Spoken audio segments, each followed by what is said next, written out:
The works of Flavius Josephus. Book 1. Containing the interval of 833 years. From the creation to the death of Isaac. Chapter 1. The constitution of the world and the disposition of the elements. 1. In the beginning God created the heaven and the earth. But when the earth did not come into sight, but was covered with thick darkness, and a wind moved upon its surface, God commanded that there should be light. And when that was made, he considered the whole mass, and separated the light and the darkness. And the name he gave to one was night, and the other he called day. And he named the beginning of light, and the time of rest, the evening and the morning. And this was indeed the first day. But Moses said it was one day, the cause of which I am able to give even now.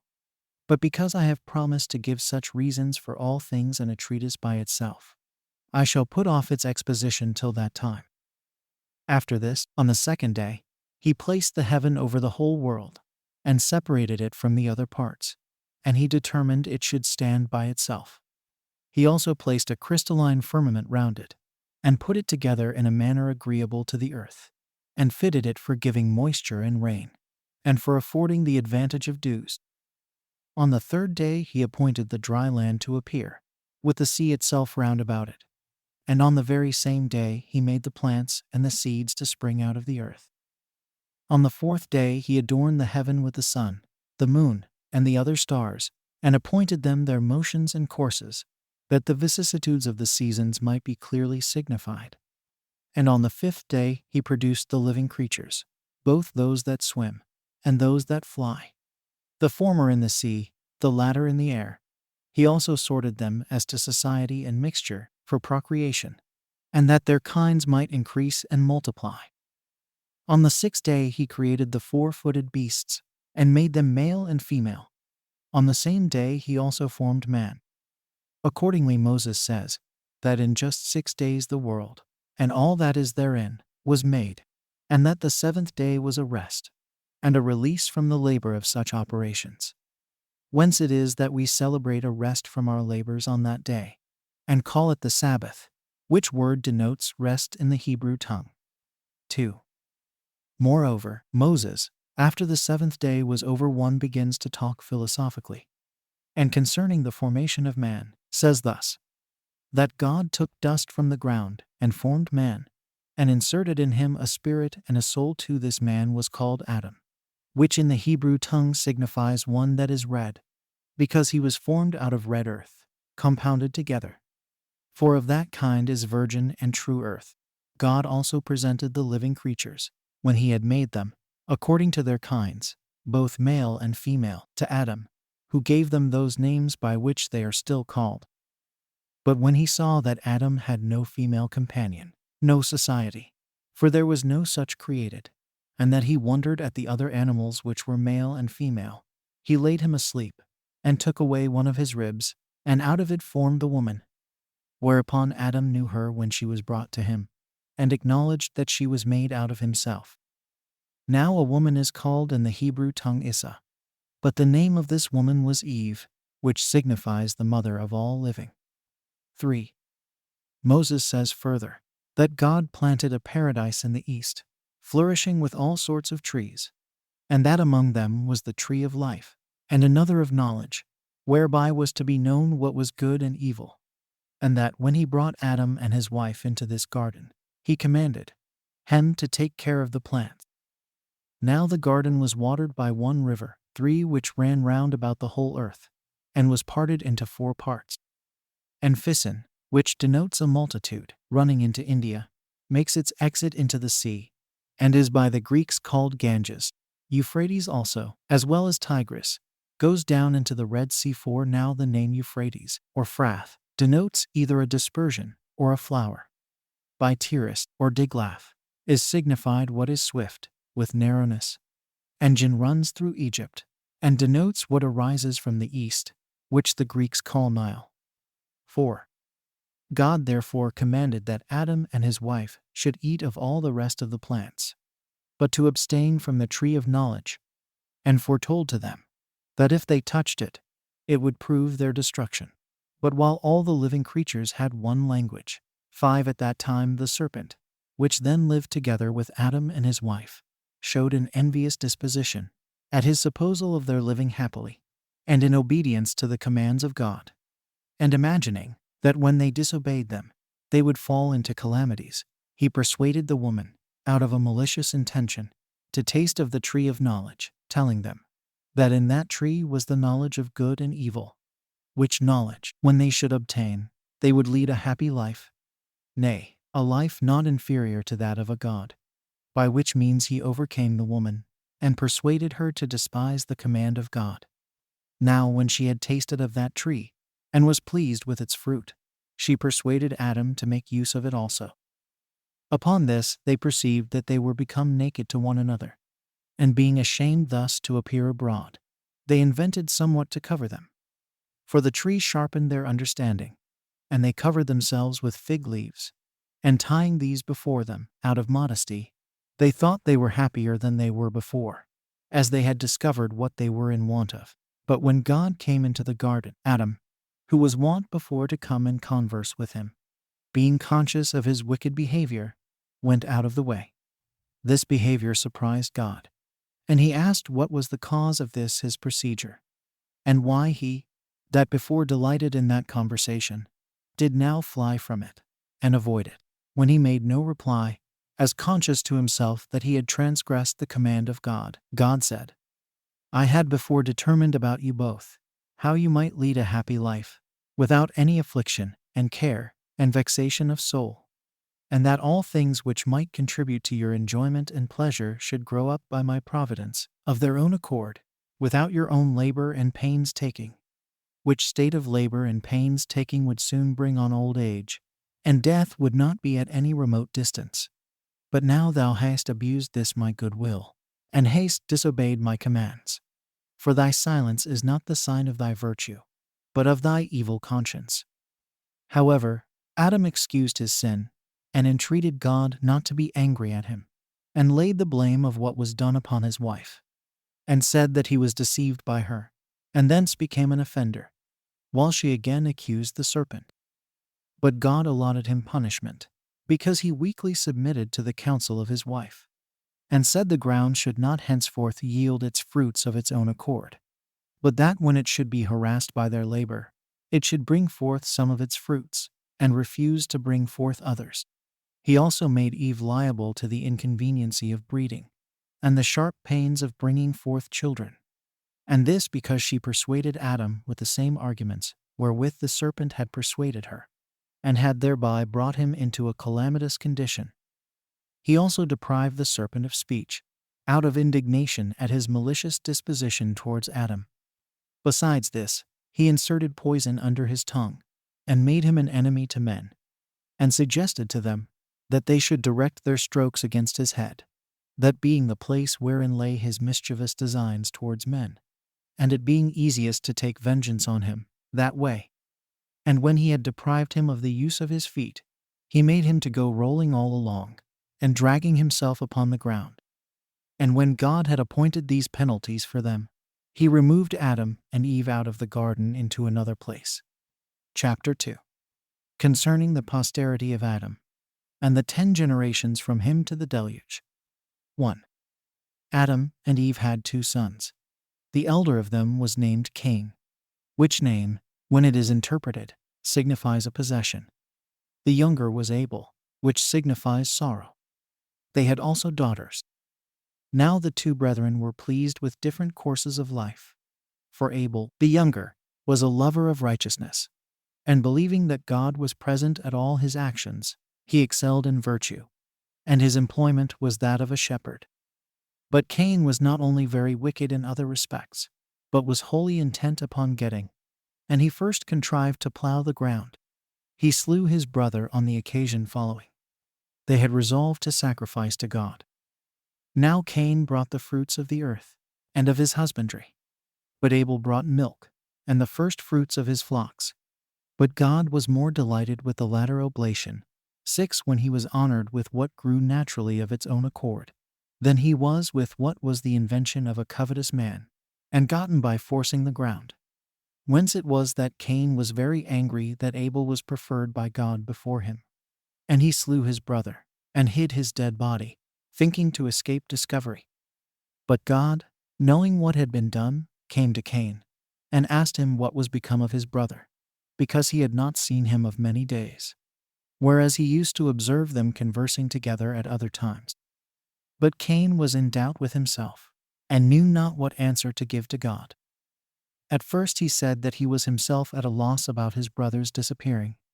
But when he was provoked by God, who pressed him vehemently, as resolving to know what the matter was, he replied, he was not his brother's guardian or keeper, nor was he an observer of what he did. But, in return, God convicted Cain, as having been the murderer of his brother, and said, I wonder at thee, that thou knowest not what is become of a man whom thou thyself hast destroyed. God therefore did not inflict the punishment of death upon him, on account of his offering sacrifice, and thereby making supplication to him, not to be extreme in his wrath to him. But he made him accursed, and threatened his posterity in the 7th generation. He also cast him, together with his wife, out of that land. And when he was afraid that in wandering about he should fall among wild beasts, and by that means perish, God bid him not to entertain such a melancholy suspicion, and to go over all the earth without fear of what mischief he might suffer from wild beasts. And setting a mark upon him, that he might be known, he commanded him to depart. 2. And when Cain had traveled over many countries, he, with his wife, built a city named Nod, which is a place so called, and there he settled his abode, where also he had children. However, he did not accept of his punishment in order to amendment, but to increase his wickedness. For he only aimed to procure everything that was for his own bodily pleasure, though it obliged him to be injurious to his neighbors. He augmented his household substance with much wealth, by rapine and violence. He excited his acquaintance to procure pleasures and spoils by robbery, and became a great leader of men into wicked courses. He also introduced a change in that way of simplicity wherein men lived before, and was the author of measures and weights. And whereas they lived innocently and generously, while they knew nothing of such arts, he changed the world into cunning craftiness. He first of all set boundaries about lands.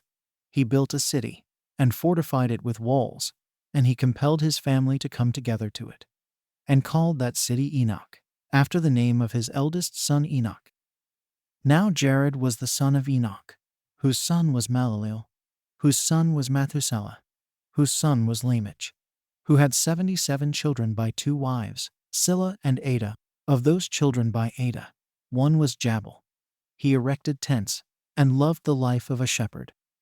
But Jubal, who was born of the same mother with him, exercised himself in music, 7, and invented the psaltery and the harp. But Tubal, one of his children by the other wife, exceeded all men in strength, and was very expert and famous in martial performances. He procured what tended to the pleasures of the body by that method, and first of all invented the art of making brass.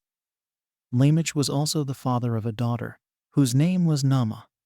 And because he was so skillful in matters of divine revelation, that he knew he was to be punished for Cain's murder of his brother, he made that known to his wives. Nay, even while Adam was alive, it came to pass that the posterity of Cain became exceeding wicked, every one successively dying, one after another, more wicked than the former. They were intolerable in war, and vehement in robberies.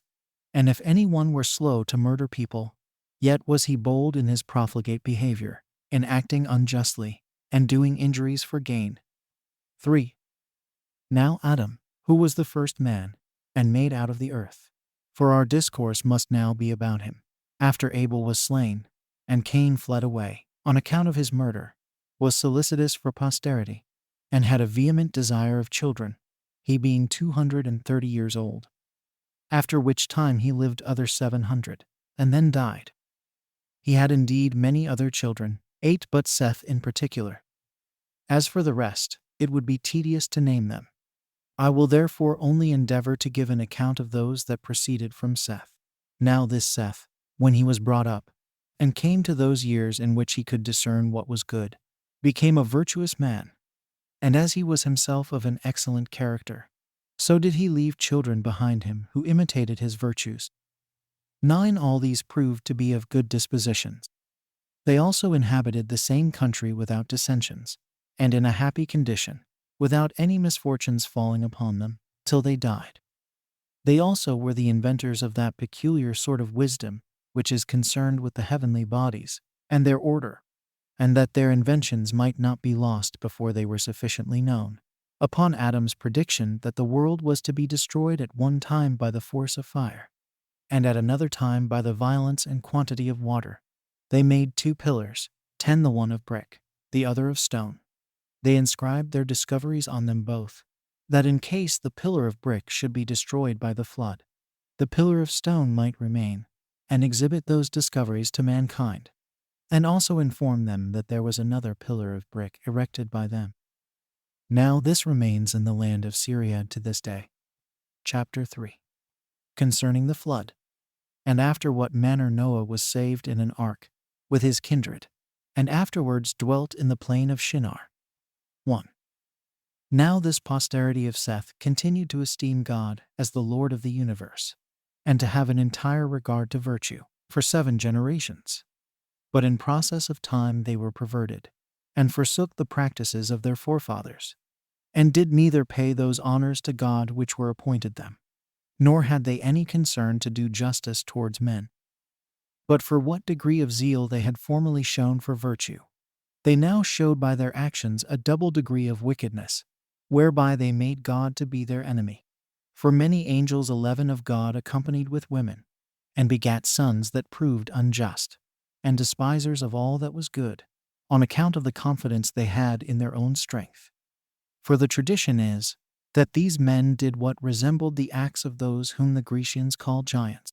But Noah was very uneasy at what they did, and being displeased at their conduct, persuaded them to change their dispositions and their acts for the better. But seeing they did not yield to him, but were slaves to their wicked pleasures, he was afraid they would kill him, together with his wife and children, and those they had married. So he departed out of that land. 2. Now God loved this man for his righteousness. Yet he not only condemned those other men for their wickedness, but determined to destroy the whole race of mankind, and to make another race that should be pure from wickedness, and cutting short their lives, and making their years not so many as they formerly lived, but 120 only. 12. He turned the dry land into sea, and thus were all these men destroyed. But Noah alone was saved. For God suggested to him the following contrivance and way of escape: that he should make an ark of 4 stories high, 300 cubits 13 long, 50 cubits broad, and 30 cubits high. Accordingly he entered into that ark, and his wife, and sons, and their wives, and put into it not only other provisions, to support their wants there, but also sent in with the rest all sorts of living creatures, the male and his female, for the preservation of their kinds, and others of them by 7s. Now this ark had firm walls, and a roof, and was braced with cross beams, so that it could not be any way drowned or overborne by the violence of the water. And thus was Noah, with his family, preserved.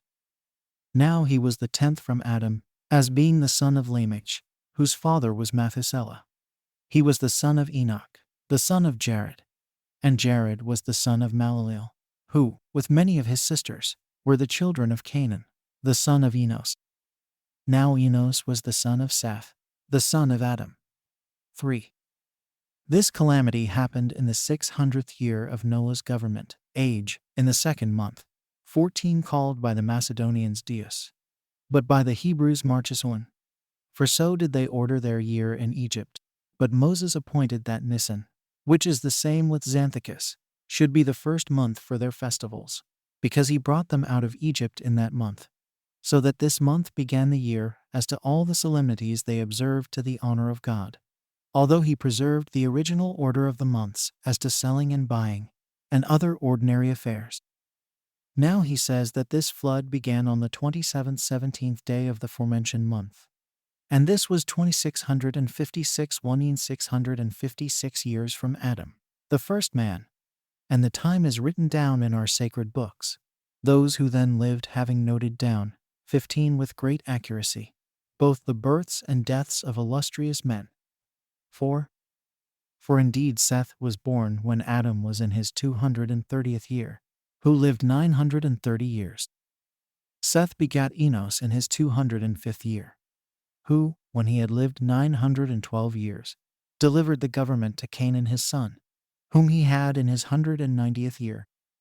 He lived 905 years. Canaan, when he had lived 910 years, had his son Malaleel, who was born in his 170th year. This Malaleel, having lived 895 years, died, leaving his son Jared, whom he begat when he was in his 165th year. He lived 962 years, and then his son Enoch succeeded him, who was born when his father was 162 years old. Now he, when he had lived 365 years, departed and went to God. Whence it is that they have not written down his death. Now Methuselah, the son of Enoch, who was born to him when he was 165 years old, had Lamech for his son when he was 187 years of age, to whom he delivered the government, when he had retained it 969 years. Now Lamech, when he had governed 777 years, appointed Noah, his son, to be ruler of the people, who was born to Lamech when he was 182 years old, and retained the government 950 years. These years collected together make up the sum before set down. But let no one inquire into the deaths of these men, for they extended their lives along together with their children and grandchildren. But let him have regard to their births only. 5. When God gave the signal, and it began to rain, the water poured down 40 entire days, till it became 15 cubits higher than the earth, which was the reason why there was no greater number preserved, since they had no place to fly to. When the rain ceased, the water did but just begin to abate after 150 days, that is, on the 17th day of the 7th month, it then ceasing to subside for a little while. After this, the ark rested on the top of a certain mountain in Armenia, which, when Noah understood, he opened it, and seeing a small piece of land about it, he continued quiet, and conceived some cheerful hopes of deliverance.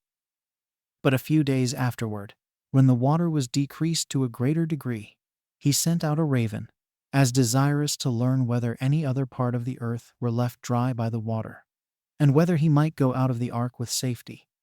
But the raven, finding all the land still overflowed, returned to Noah again, and after 7 days he sent out a dove, to know the state of the ground, which came back to him covered with mud, and bringing an olive branch. Hereby Noah learned that the earth was become clear of the flood. So after he had stayed 7 more days, he sent the living creatures out of the ark, and both he and his family went out, when he also sacrificed to God, and feasted with his companions. However, the Armenians call this place, Greek 16, the place of descent, for the ark being saved in that place, its remains are shown there by the inhabitants to this day. 6. Now all the writers of barbarian histories make mention of this flood, and of this ark, among whom is Berossus the Chaldean. For when he is describing the circumstances of the flood, he goes on thus. It is said there is still some part of this ship in Armenia, at the mountain of the Chaldeans, and that some people carry off pieces of the bitumen, which they take away, and use chiefly as amulets for the averting of mischiefs. Hieronymus the Egyptian also, who wrote the Phoenician Antiquities, and Amnesias, and a great many more, make mention of the same. Nay, Nicolaus of Damascus, in his 96th book, hath a particular relation about them, where he speaks thus. There is a great mountain in Armenia, over Minyas, called Baris, upon which it is reported that many who fled at the time of the deluge were saved, and that one who was carried in an ark came on shore upon the top of it, and that the remains of the timber were a great while preserved. This might be the man about whom Moses the legislator of the Jews wrote. 7. But as for Noah, he was afraid, since God had determined to destroy mankind, lest he should drown the earth every year. So he offered burnt offerings, and besought God that nature might hereafter go on in its former orderly course, and that he would not bring on so great a judgment any more. by which the whole race of creatures might be in danger of destruction, but that, having now punished the wicked, he would of his goodness spare the remainder, and such as he had hitherto judged fit to be delivered from so severe a calamity. For that otherwise these last must be more miserable than the first, and that they must be condemned to a worse condition than the others, unless they be suffered to escape entirely, that is, if they be reserved for another deluge, while they must be afflicted with the terror and sight of the first deluge, and must also be destroyed by a second. He also entreated God to accept of his sacrifice, and to grant that the earth might never again undergo the like effects of his wrath, that men might be permitted to go on cheerfully in cultivating the same, to build cities, and live happily in them, and that they might not be deprived of any of those good things which they enjoyed before the flood, but might attain to the like length of days and old age which the ancient people had arrived at before. 8. When Noah had made these supplications, God, who loved the man for his righteousness, granted entire success to his prayers, and said that it was not he who brought the destruction on a polluted world, but that they underwent that vengeance on account of their own wickedness, and that he had not brought men into the world if he had himself determined to destroy them, it being an instance of greater wisdom not to have granted them life at all, than, after it was granted, to procure their destruction. But the injuries, said he, they offered to my holiness and virtue, forced me to bring this punishment upon them. But I will leave off for the time to come to require such punishments, the effects of so great wrath, for their future wicked actions, and especially on account of thy prayers. But if I shall at any time send tempests of rain, in an extraordinary manner, be not affrighted at the largeness of the showers, for the water shall no more overspread the earth. However, I require you to abstain from shedding the blood of men, and to keep yourselves pure from murder, and to punish those that commit any such thing. I permit you to make use of all the other living creatures at your pleasure, and as your appetites lead you. For I have made you lords of them all, both of those that walk on the land, and those that swim in the waters, and of those that fly in the regions of the air on high, excepting their blood, for therein is the life. But I will give you a sign that I have left off my anger by my bow, whereby is meant the rainbow. For they determined that the rainbow was the bow of God. And when God had said and promised thus, he went away. 9. Now when Noah had lived 350 years after the flood, and that all that time happily, he died, having lived the number of 950 years.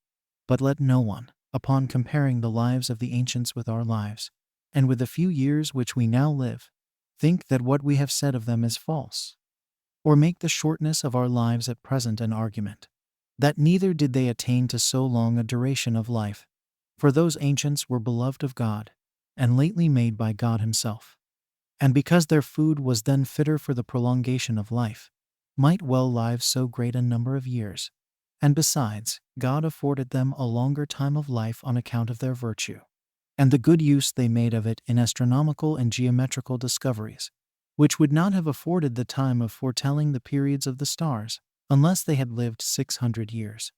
For the great year is completed in that interval. Now I have for witnesses to what I have said all those that have written antiquities, both among the Greeks and barbarians. For even Manetho, who wrote the Egyptian history, and Berossus, who collected the Chaldean monuments, and Machus and Hestius, and, besides these, Hieronymus the Egyptian, and those who composed the Phoenician history, agree to what I here say. Hesiod also, and Hecatzius, Hellanicus, and Acusilas. And, besides these, Ephorus and Nicolaus relate that the ancients lived 1,000 years. But as to these matters, let every one look upon them as he thinks fit. Chapter 4. Concerning the Tower of Babylon, and the confusion of tongues. 1. Now the sons of Noah were 3, Shem, Japheth, and Ham, born 100 years before the deluge. These first of all descended from the mountains into the plains, and fixed their habitation there, and persuaded others who were greatly afraid of the lower grounds on account of the flood, and so were very loath to come down from the higher places, to venture to follow their examples. Now the plain in which they first dwelt was called Shinar. God also commanded them to send colonies abroad, for the thorough peopling of the earth, that they might not raise seditions among themselves, but might cultivate a great part of the earth, and enjoy its fruits after a plentiful manner.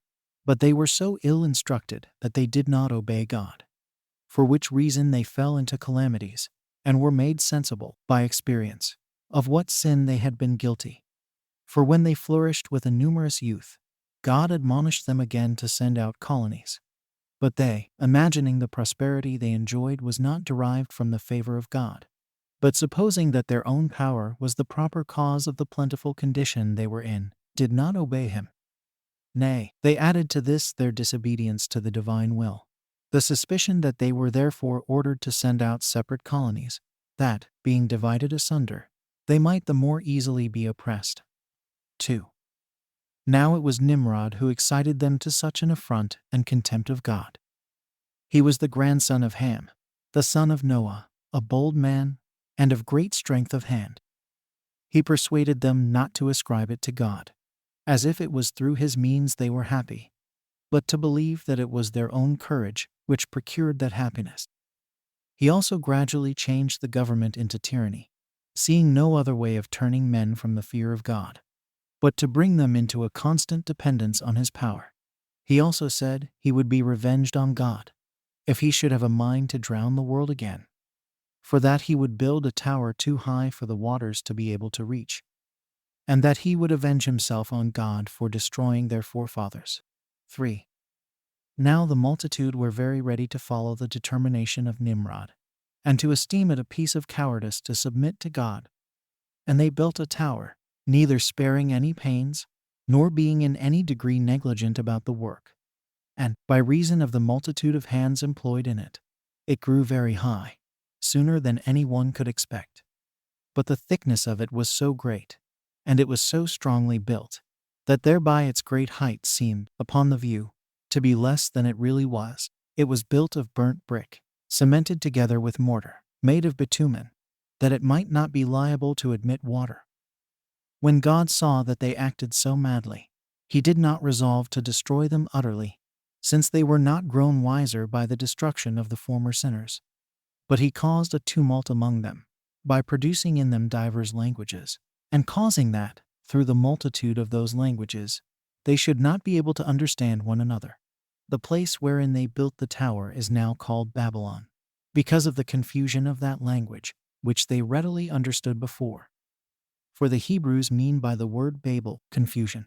The Sibyl also makes mention of this tower, and of the confusion of the language, when she says thus: When all men were of one language, some of them built a high tower, as if they would thereby ascend up to heaven. But the gods sent storms of wind and overthrew the tower, and gave every one his peculiar language. And for this reason, it was that the city was called Babylon.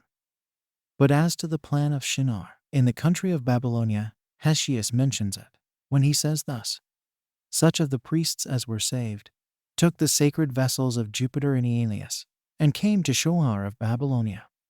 Chapter 5. After what manner the posterity of Noah sent out colonies, and inhabited the whole earth. 1. After this, they were dispersed abroad, on account of their languages, and went out by colonies everywhere.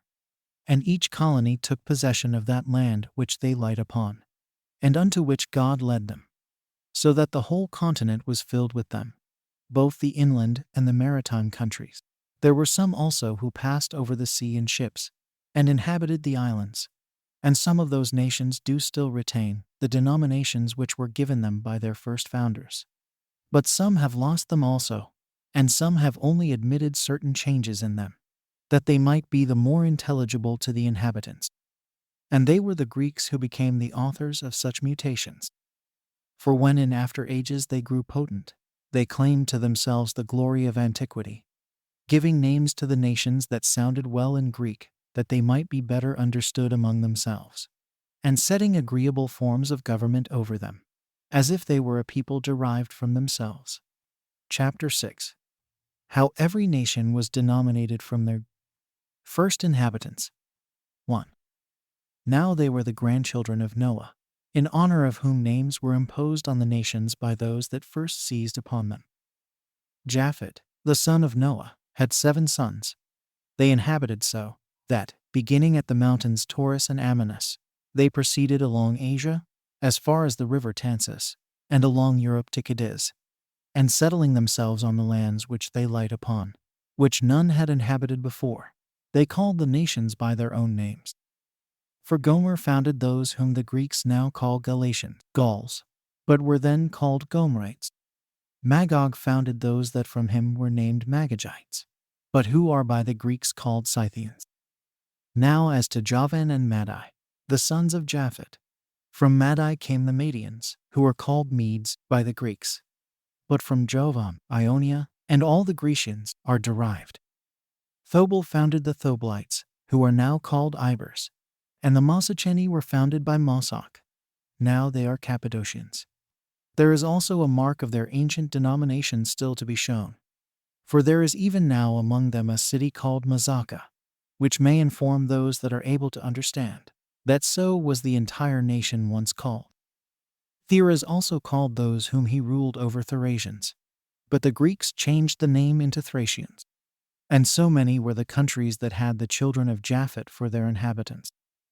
Of the 3 sons of Gomer, Astyanax founded the Astyanaxians, who are now called by the Greeks Rhaginians. So did Riphath found the Riphians, now called Paphlagonians, and Thrugrima the Thrugrimians, who, as the Greeks resolved, were named Phrygians. Of the 3 sons of Javan also, the son of Japhet, Elissa gave name to the Elysians, who were his subjects. They are now the Aeolians. Tharsis to the Tharsians, for so was Cilicia of old called. The sign of which is this, that the noblest city they have, and a metropolis also, is Tarsus, the Tau being by change put for the Theta. Sethemus possessed the island Sethema. It is now called Cyprus, and from that it is that all islands, and the greatest part of the sea coasts, are named Sethem by the Hebrews, and one city there is in Cyprus that has been able to preserve its denomination. It has been called Sicus by those who use the language of the Greeks, and has not, by the use of that dialect, escaped the name of Sethem. And so many nations have the children and grandchildren of Japhet possessed. Now when I have premised somewhat, which perhaps the Greeks do not know, I will return and explain what I have omitted. For such names are pronounced here after the manner of the Greeks, to please my readers. For our own country language does not so pronounce them. But the names in all cases are of one and the same ending. For the name we here pronounce Neas is their Noah, and in every case retains the same termination. 2. The children of Ham possessed the land from Syria and Amanus, and the mountains of Libanus, seizing upon all that was on its sea coasts, and as far as the ocean, and keeping it as their own. Some indeed of its names are utterly vanished away, others of them being changed, and another sound given them, are hardly to be discovered. Yet a few there are which have kept their denominations entire. For of the 4 sons of Ham, time has not at all hurt the name of Chus. For the Ethiopians, over whom he reigned, are even at this day, both by themselves and by all men in Asia, called Chusites. The memory also of the Mesrates is preserved in their name. For all we who inhabit this country of Judea called Egypt Mestor, and the Egyptians Mestrians. Phut also was the founder of Libya, and called the inhabitants Phutites, from himself. There is also a river in the country of Moors which bears that name. Whence it is that we may see the greatest part of the Grecian historiographers mention that river and the adjoining country by the appellation of Phut. But the name it has now has been by change given it from one of the sons of Mesraim, who was called Libios. We will inform you presently what has been the occasion why it has been called Africa also. Canaan, the 4th son of Ham, inhabited the country now called Judea, and called it from his own name Canaan. The children of these 4 were these: Sabas, who founded the Sabaeans; Evilas, who founded the Evelians, who are called Gecheli. Sabes founded the Sabbathans. They are now called by the Greeks Estaborans. Sabactas settled the Sabactans, and Ragmus the Ragmians. And he had 2 sons, the one of whom, Judatas, settled the Judadians, a nation of the western Ethiopians, and left them his name, as did Sabas to the Sabaeans. But Nimrod, the son of Chus, stayed and tyrannized at Babylon, as we have already informed you. Now all the children of Mesraim, being 8 in number, possessed the country from Gaza to Egypt, though it retained the name of one only, the Philistim.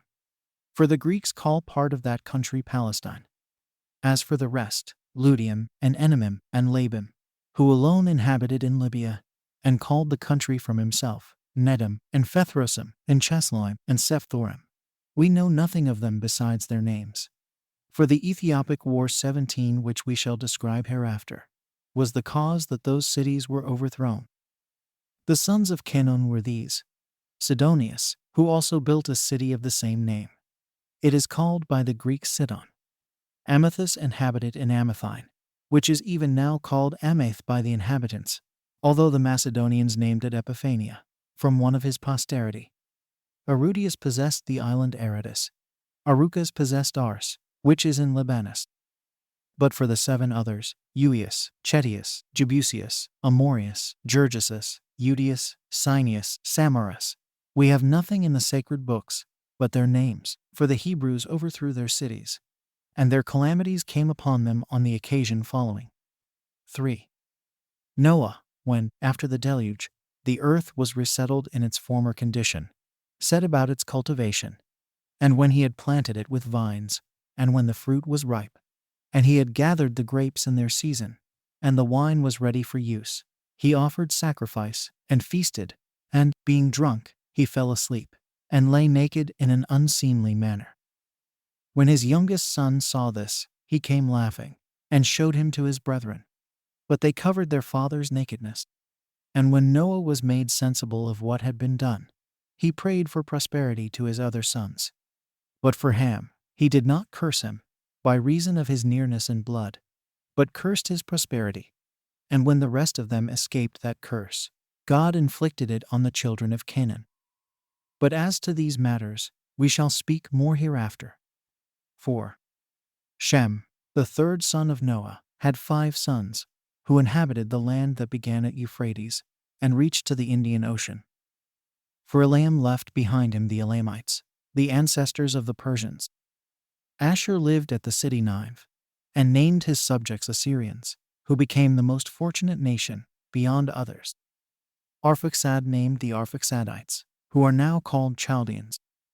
Aram had the Aramites, which the Greeks called Syrians. As Lod founded the Lodites, which are now called Lydians. Of the 4 sons of Aram, Uz founded Trachonitis and Damascus. This country lies between Palestine and Celesyria. Ol founded Armenia, and Gather the Bactrians, and Mesa the Messenians. It is now called Charax Spasini. Salah was the son of Arphaxad, and his son was Heber, from whom they originally called the Jews Hebrews. 18 Heber begat Jotin and Phaleg. He was called Phaleg, because he was born at the dispersion of the nations to their several countries. For Phaleg among the Hebrews signifies division. Now Joktan, one of the sons of Heber, had these sons: Elmadad, Salaph, Asarmoth, Jira, Adoram, Izal, Declay, Ebal, Abimael, Sabius, Ophir, Euelat, and Jobab. These inhabited from Kafan, an Indian river, and in part of Asia adjoining to it. And this shall suffice concerning the sons of Shem. 5. I will now treat of the Hebrews. The son of Phaleg, whose father was Heber, was Ragau, whose son was Sarug, to whom was born Nahor. His son was Terah, who was the father of Abraham, who accordingly was the 10th from Noah, and was born in the 292nd year after the deluge. For Terah begat Abram in his 70th year. Nahor begat Haran when he was 120 years old. Nahor was born to Sarug in his 132nd year. Ragau had Sarug at 130. At the same age also Phaleg had Ragau. Heber begat Phaleg in his 134th year, he himself being begotten by Salah when he was 130 years old, whom Arphaxad had for his son at the 135th year of his age. Arphaxad was the son of Shem, and born 12 years after the deluge. Now Abram had 2 brethren, Nahor and Haran. Of these Haran left a son, Lot, as also Sarai and Milcah his daughters. and died among the Chaldeans in a city of the Chaldeans called Ur, and his monument is shown to this day. These married their nieces. Nabor married Milcah, and Abram married Sarai. Now Terah, hating Chaldea, on account of his mourning for Ilaran, they all removed to Haran of Mesopotamia, where Terah died and was buried, when he had lived to be 205 years old. For the life of man was already, by degrees, diminished, and became shorter than before, till the birth of Moses, after whom the term of human life was 120 years, God determining it to the length that Moses happened to live. Now Nahor had 8 sons by Milcah, Uz and Buz, Kemuel, Chesed, Hazal, Feldas, Jadoth, and Bethuel. These were all the genuine sons of Nahor. For Tibah, and Gom, and Takaz, and Makkah were born of Reumah his concubine. But Bethuel had a daughter, Rebekah, and a son, Laban. Chapter 7. How Abram our forefather went out of the land of the Chaldeans and lived in the land then called Canaan, but now Judea. 1. Now Abram, having no son of his own, adopted Lot, his brother Haran's son, and his wife Sarai's brother. And he left the land of Chaldea when he was 75 years old, and at the command of God went into Canaan. And therein he dwelt himself, and left it to his posterity. He was a person of great sagacity, both for understanding all things and persuading his hearers, and not mistaken in his opinions. For which reason he began to have higher notions of virtue than others had. And he determined to renew and to change the opinion all men happened then to have concerning God. For he was the first that ventured to publish this notion, that there was but one God, the creator of the universe, and that, as to other gods, if they contributed anything to the happiness of men, that each of them afforded it only according to his appointment, and not by their own power. This his opinion was derived from the irregular phenomena that were visible both at land and sea, as well as those that happened to the sun, and moon, and all the heavenly body. Thus, if said he these bodies had power of their own, they would certainly take care of their own regular motions.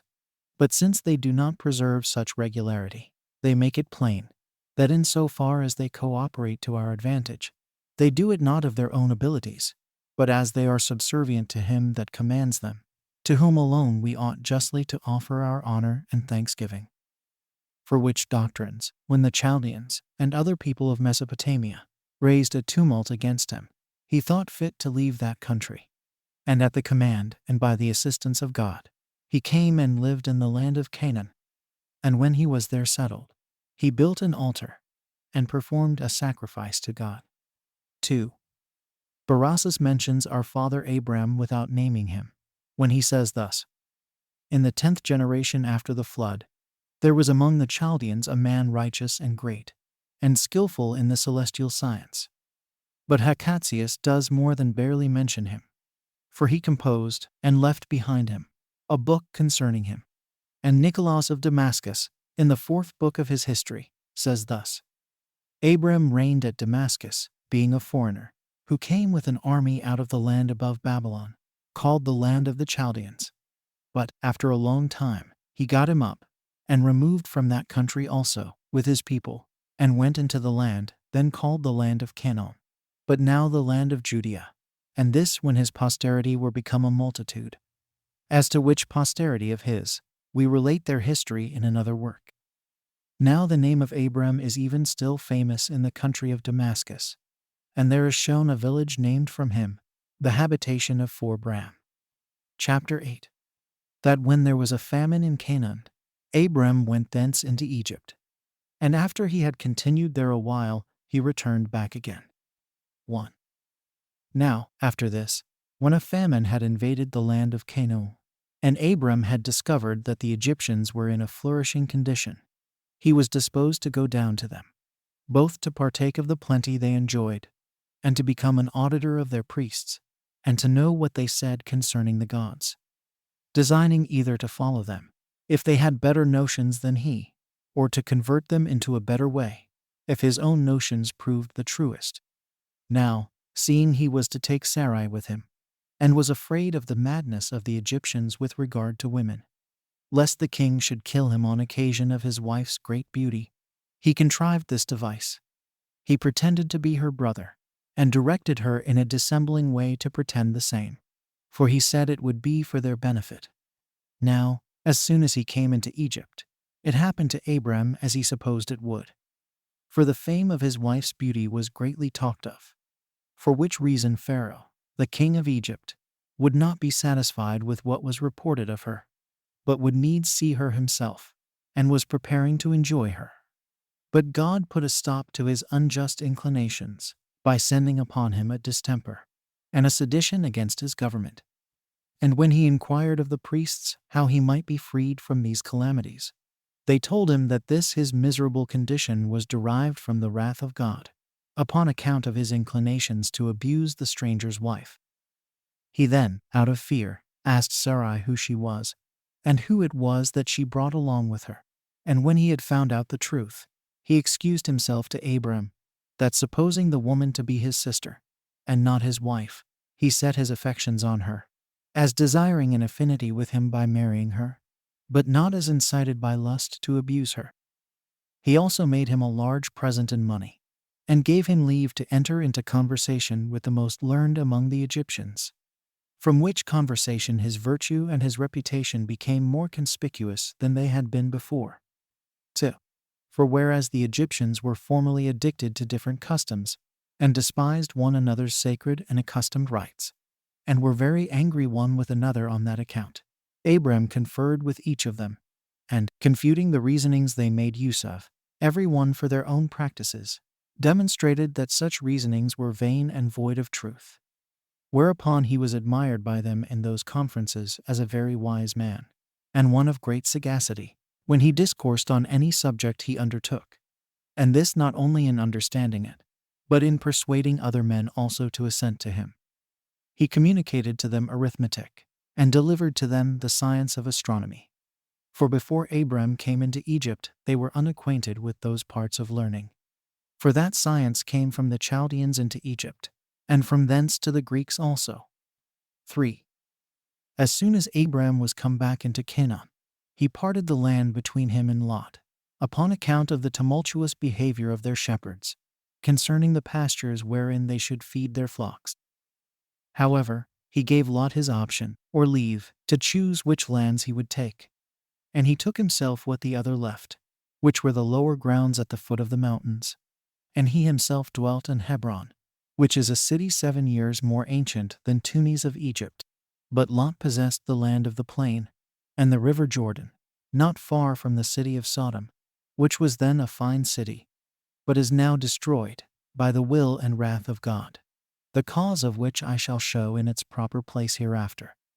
Chapter 9. The destruction of the Sodomites by the Assyrian wall. At this time, when the Assyrians had the dominion over Asia, the people of Sodom were in a flourishing condition, both as to riches and the number of their youth. There were 5 kings that managed the affairs of this county: Balas, Barsas, Sennabar, and Sumaber, with the king of Bela, and each king led on his own troops, and the Assyrians made war upon them, and, dividing their army into 4 parts, fought against them. Now every part of the army had its own commander. And when the battle was joined, the Assyrians were conquerors, and imposed a tribute on the kings of the Sodomites, who submitted to this slavery 12 years. And so long they continued to pay their tribute.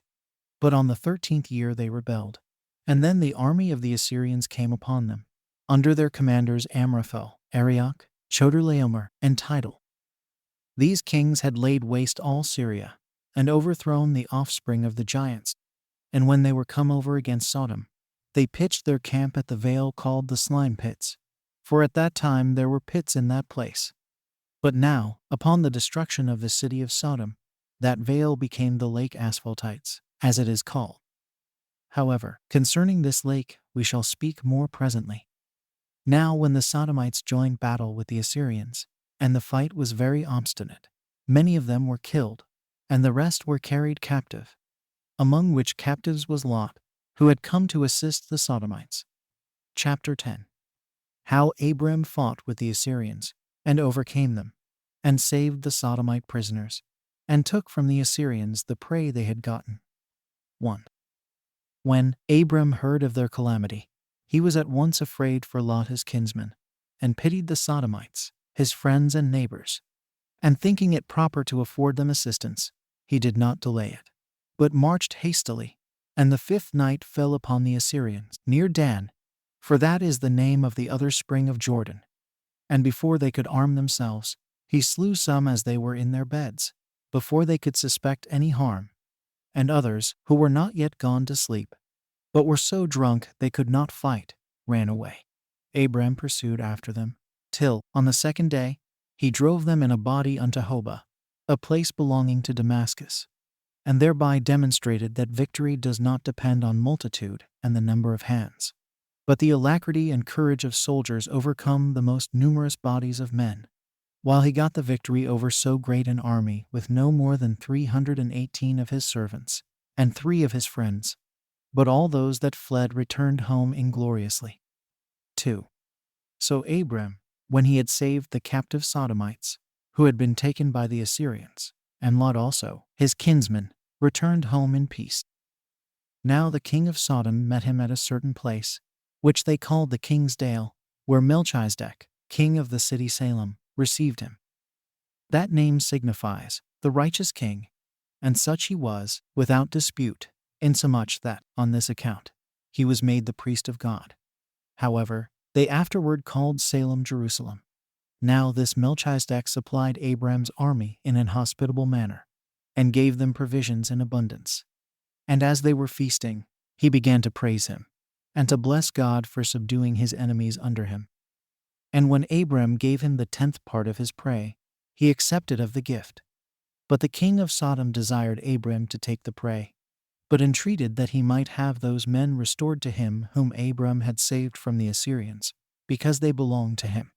But Abram would not do so, nor would make any other advantage of that prey than what his servants had eaten, but still insisted that he should afford a part to his friends that had assisted him in the battle. The first of them was called Eshcol, and then Ener, and Mamber. 3. And God commended his virtue, and said, Thou shalt not however lose the rewards thou hast deserved to receive by such thy glorious actions. He answered, And what advantage will it be to me to have such rewards, when I have none to enjoy them after me? For he was hitherto childless. And God promised that he should have a son, and that his posterity should be very numerous, insomuch that their number should be like the stars. When he heard that, he offered a sacrifice to God, as he commanded him. The manner of the sacrifice was this. He took an heifer of 3 years old, and a she-goat of 3 years old, and a ram in like manner of 3 years old, and a turtle dove, and a pigeon 19, and as he was enjoined, he divided the 3 former. But the birds he did not divide. After which, before he built his altar, where the birds of prey flew about, as desirous of blood, a divine voice came to him, declaring that their neighbors would be grievous to his posterity, when they should be in Egypt, for 400 years, 20 during which time they should be afflicted, but afterwards should overcome their enemies, should conquer the Canaanites in war, and possess themselves of their land, and of their cities. 4. Now Abram dwelt near the oak called Ajijes. The place belongs to Canaan, not far from the city of Hebron. But being uneasy at his wife's barrenness, he entreated God to grant that he might have male issue. And God required of him to be of good courage, and said that he would add to all the rest of the benefits that he had bestowed upon him, ever since he led him out of Mesopotamia, the gift of children.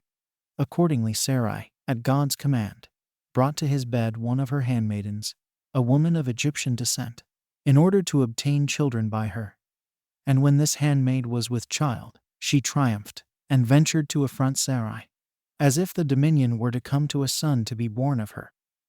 But when Abram resigned her into the hand of Sarai, to punish her, she contrived to fly away, as not able to bear the instances of Sarai's severity to her. And she entreated God to have compassion on her. Now a divine angel met her, as she was going forward in the wilderness, and bid her return to her master and mistress. For if she would submit to that wise advice, she would live better hereafter. For that the reason of her being in such a miserable case was this. that she had been ungrateful and arrogant towards her mistress. He also told her that if she disobeyed God and went on still in her way, she should perish. But if she would return back, she should become the mother of a son who should reign over that country. These admonitions she obeyed, and returned to her master and mistress, and obtained forgiveness. A little while afterwards, she bare Ishmael, which may be interpreted heard of God, because God had heard his mother's prayer. 5. The forementioned son was born to Abram when he was 86 years old. But when he was 99, God appeared to him, and promised him that he should have a son by Sarai, and commanded that his name should be Isaac, and showed him that from this son should spring great nations and kings, and that they should obtain all the land of Canaan by war, from Sidon to Egypt. But he charged him, in order to keep his posterity unmixed with others, that they should be circumcised in the flesh of their foreskin, and that this should be done on the 8th day after they were born. The reason of which circumcision I will explain in another place. And Abram inquiring also concerning Ishmael, whether he should live or not, God signified to him that he should live to be very old, and should be the father of great nations. Abram therefore gave thanks to God for these blessings. And then he, and all his family, and his son Ishmael, were circumcised immediately, the son being that day 13 years of age, and he 99. Chapter 11.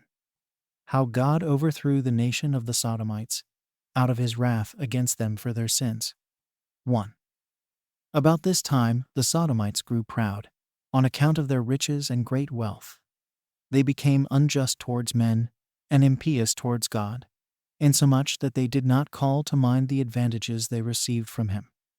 They hated strangers, and abused themselves with sodomitical practices. God was therefore much displeased at them, and determined to punish them for their pride, and to overthrow their city, and to lay waste their country, until there should neither plant nor fruit grow out of it. 2. When God had thus resolved concerning the Sodomites, Abraham, as he sat by the oak of Mamre, at the door of his tent, saw 3 angels. And thinking them to be strangers, he rose up, and saluted them, and desired they would accept of an entertainment, and abide with him. To which, when they agreed, he ordered cakes of meal to be made presently. And when he had slain a calf, he roasted it, and brought it to them, as they sat under the oak. Now they made a show of eating. And besides, they asked him about his wife Sarah, where she was. And when he said she was within, they said they would come again hereafter, and find her become a mother. Upon which the woman laughed, and said that it was impossible she should bear children, since she was 90 years of age, and her husband was 100. Then they concealed themselves no longer, but declared that they were angels of God, and that one of them was sent to inform them about the child, and 2 of the overthrow of Sodom. 3. When Abraham heard this, he was grieved for the Sodomites, and he rose up, and besought God for them, and entreated him that he would not destroy the righteous with the wicked.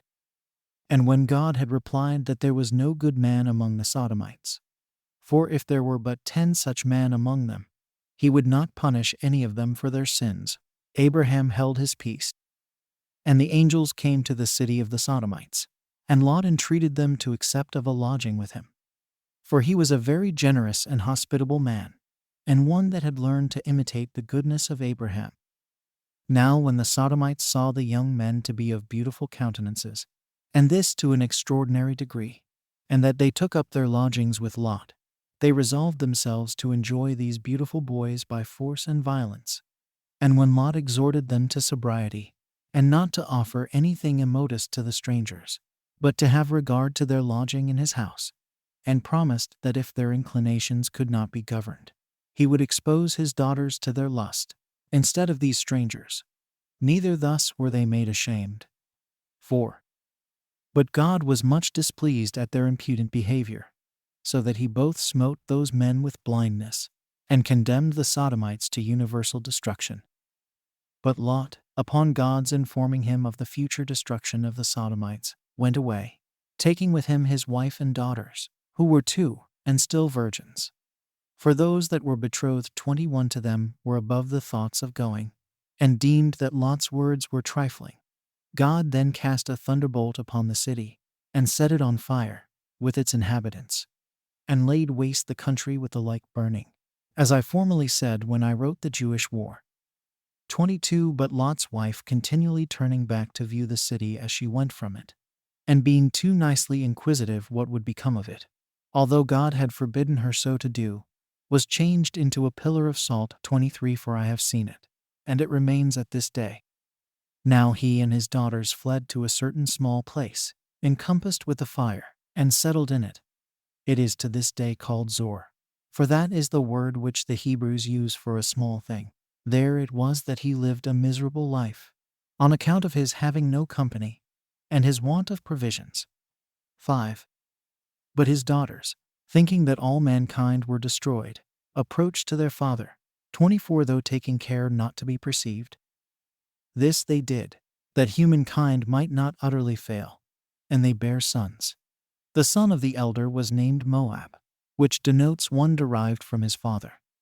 The younger bare Ammon, which name denotes one derived from a kinsman.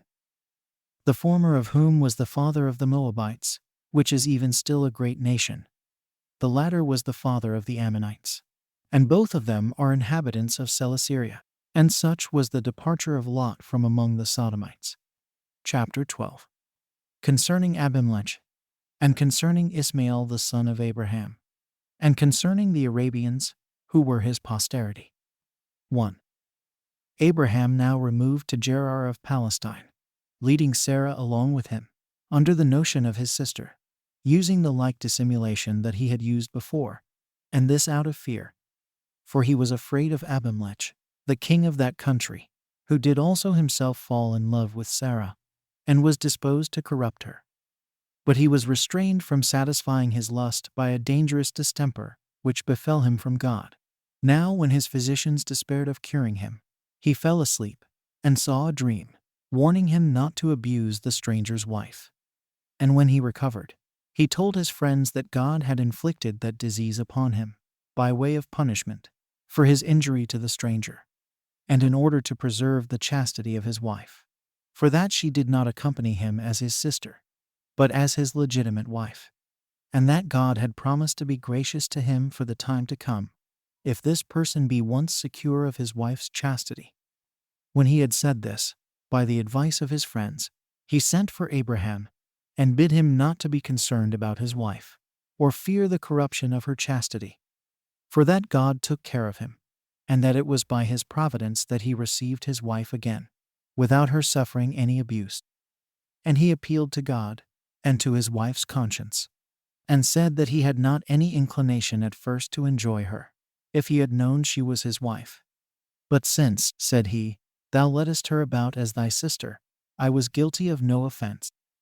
He also entreated him to be at peace with him, and to make God propitious to him, and that if he thought fit to continue with him, he should have what he wanted in abundance, but that if he designed to go away, he should be honorably conducted, and have whatsoever supply he wanted when he came thither. Upon his saying this, Abraham told him that his pretense of kindred to his wife was no lie, because she was his brother's daughter, and that he did not think himself safe in his travels abroad, without this sort of dissimulation, and that he was not the cause of his distemper, but was only solicitous for his own safety. He said also, that he was ready to stay with him.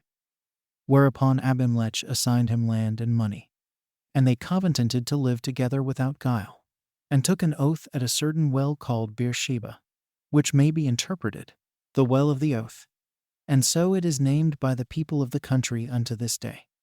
2. Now in a little time Abraham had a son by Sarah, as God had foretold to him, whom he named Isaac, which signifies laughter.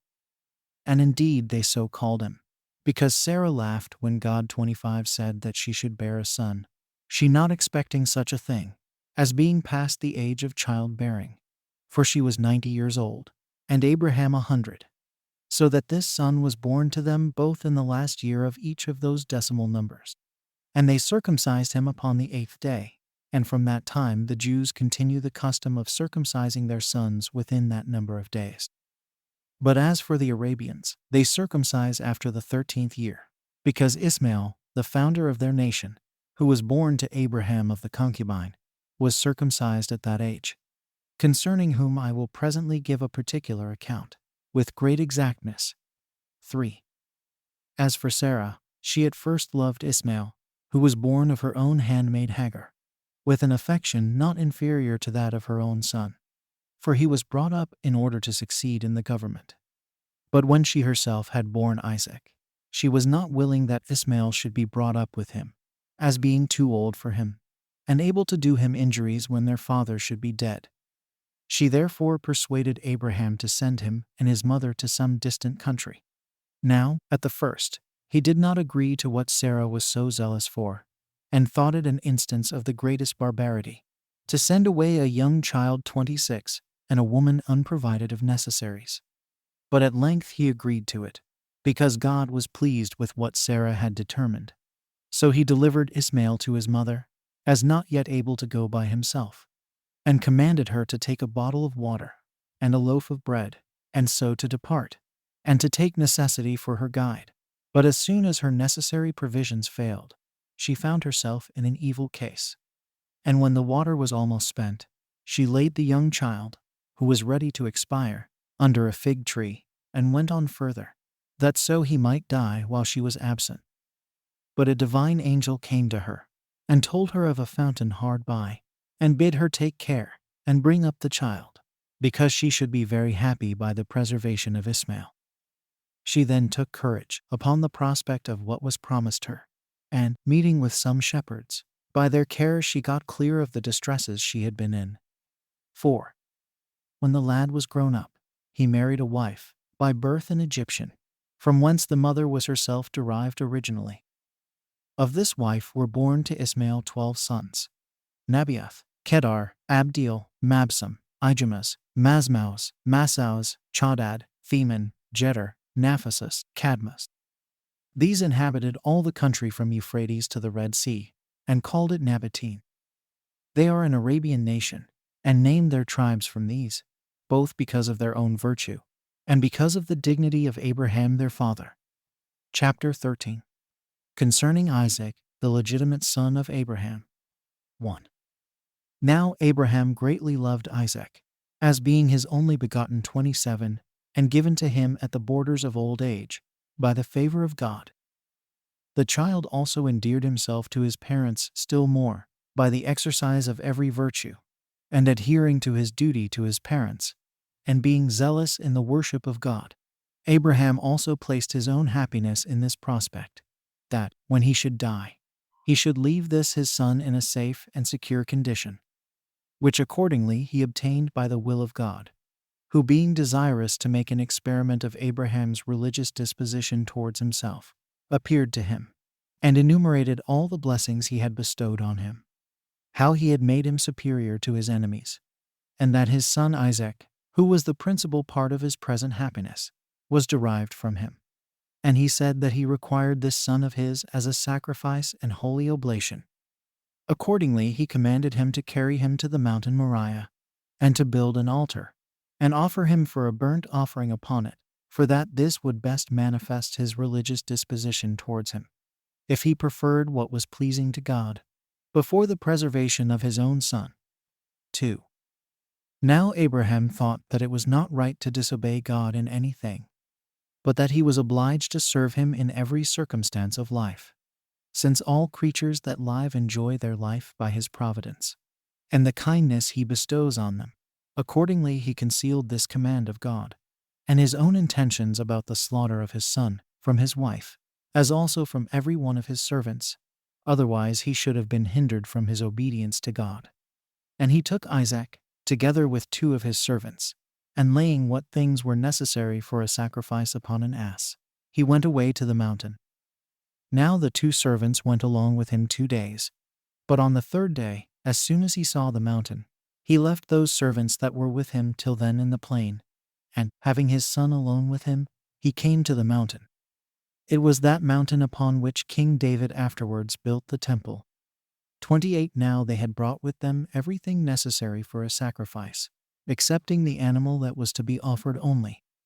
Now Isaac was 25 years old, and as he was building the altar, he asked his father what he was about to offer, since there was no animal there for an oblation, to which it was answered, that God would provide himself an oblation, he being able to make a plentiful provision for men out of what they have not, and to deprive others of what they already have, when they put too much trust therein.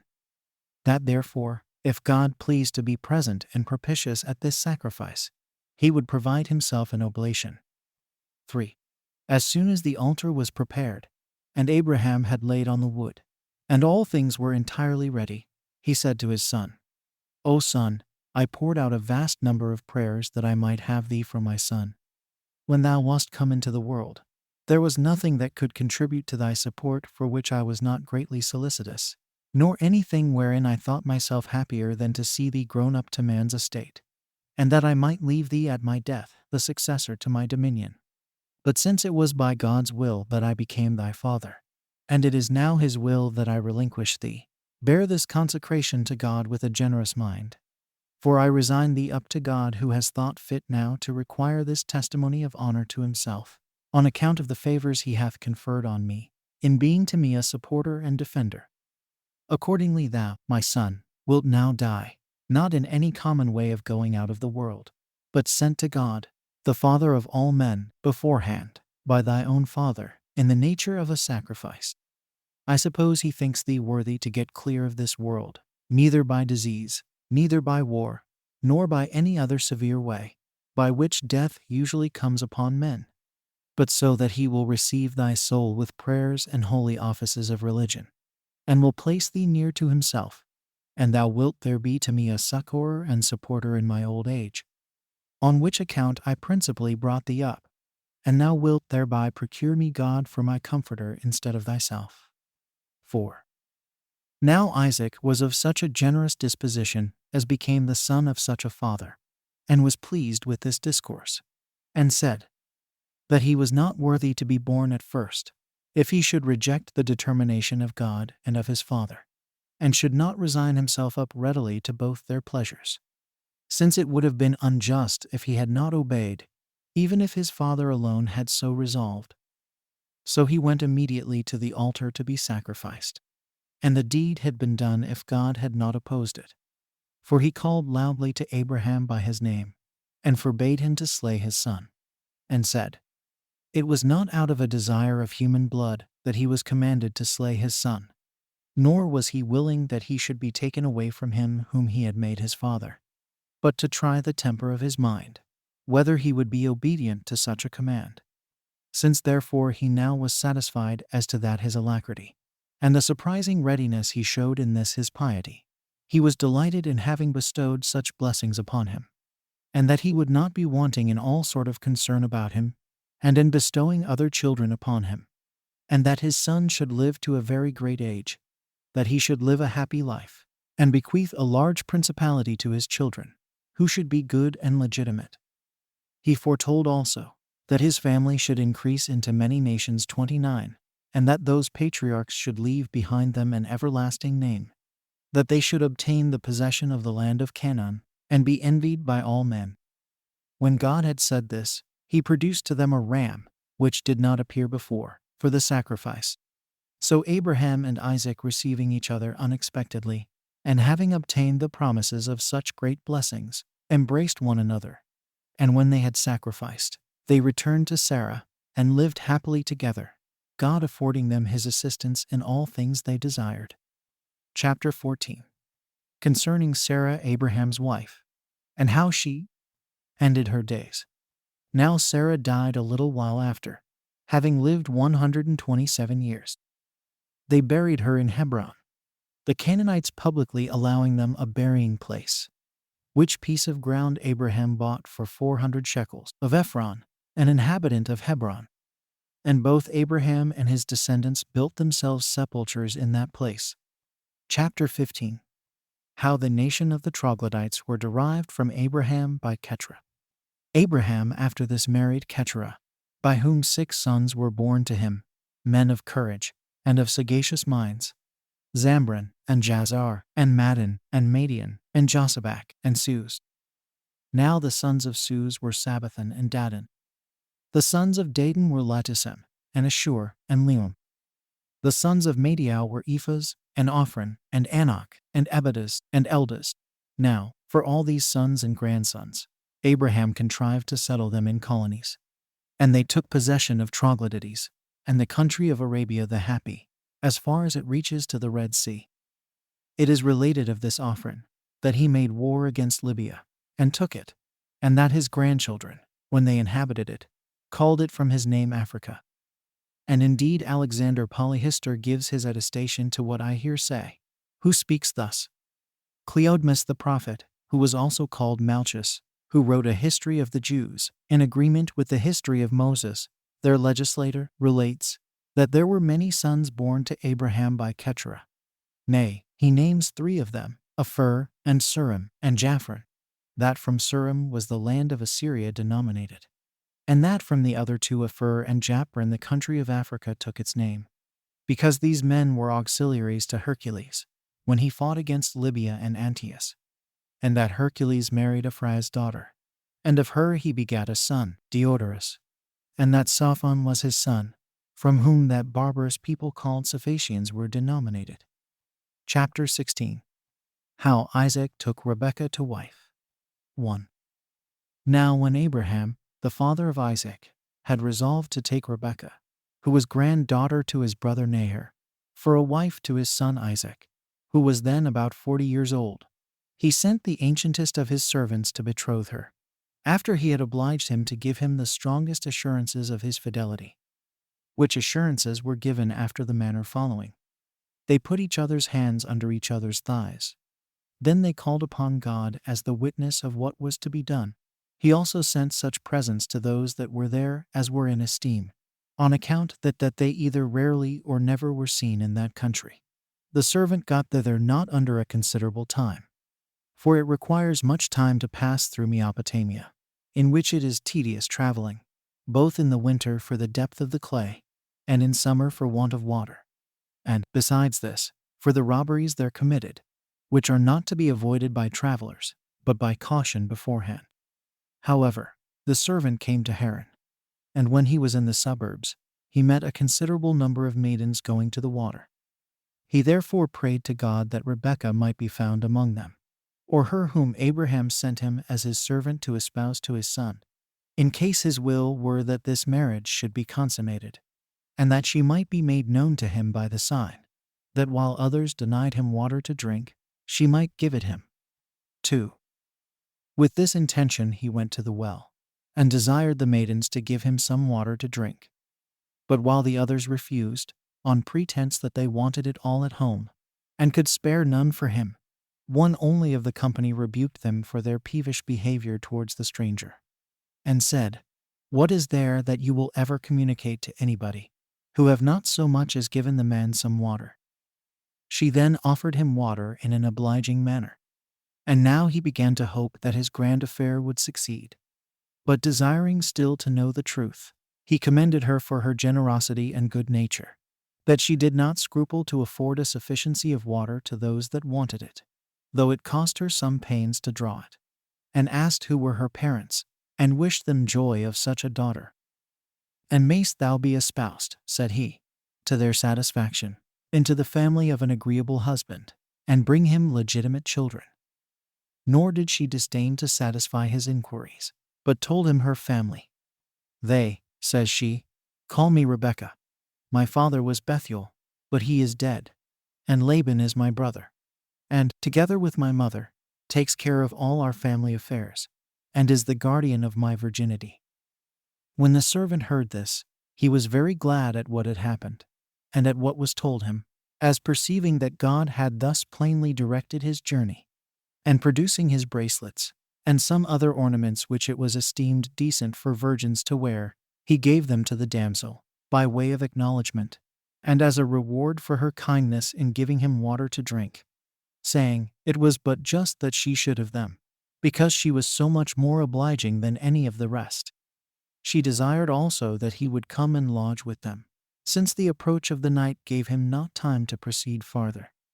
And producing his precious ornaments for women, he said he desired to trust them to none more safely than to such as she had shown herself to be, and that he believed he might guess at the humanity of her mother and brother, that they would not be displeased from the virtue he found in her, for he would not be burdensome, but would pay the hire for his entertainment, and spend his own money. To which she replied, that he guessed right as to the humanity of her parents, but complained that he should think them so parsimonious as to take money, for that he should have all on free cost. But she said she would first inform her brother Laban, and, if he gave her leave, she would conduct him in. 3. As soon then as this was over, she introduced the stranger. And for the camels, the servants of Laban brought them in, and took care of them. And he was himself brought in to supper by Laban. And, after supper, he says to him, and to the mother of the damsel, addressing himself to her, Abraham is the son of Terah, and a kinsman of yours. For Nahor, the grandfather of these children, was the brother of Abraham, by both father and mother. Upon which account he hath sent me to you, being desirous to take this damsel for his son to wife. He is his legitimate son, and is brought up as his only heir. He could indeed have had the most happy of all the women in that country for him, but he would not have his son marry any of them. But, out of regard to his own relations, he desired him to match here, whose affection and inclination I would not have you despise. For it was by the good pleasure of God that other accidents fell out in my journey, and that thereby I lighted upon your daughter and your house.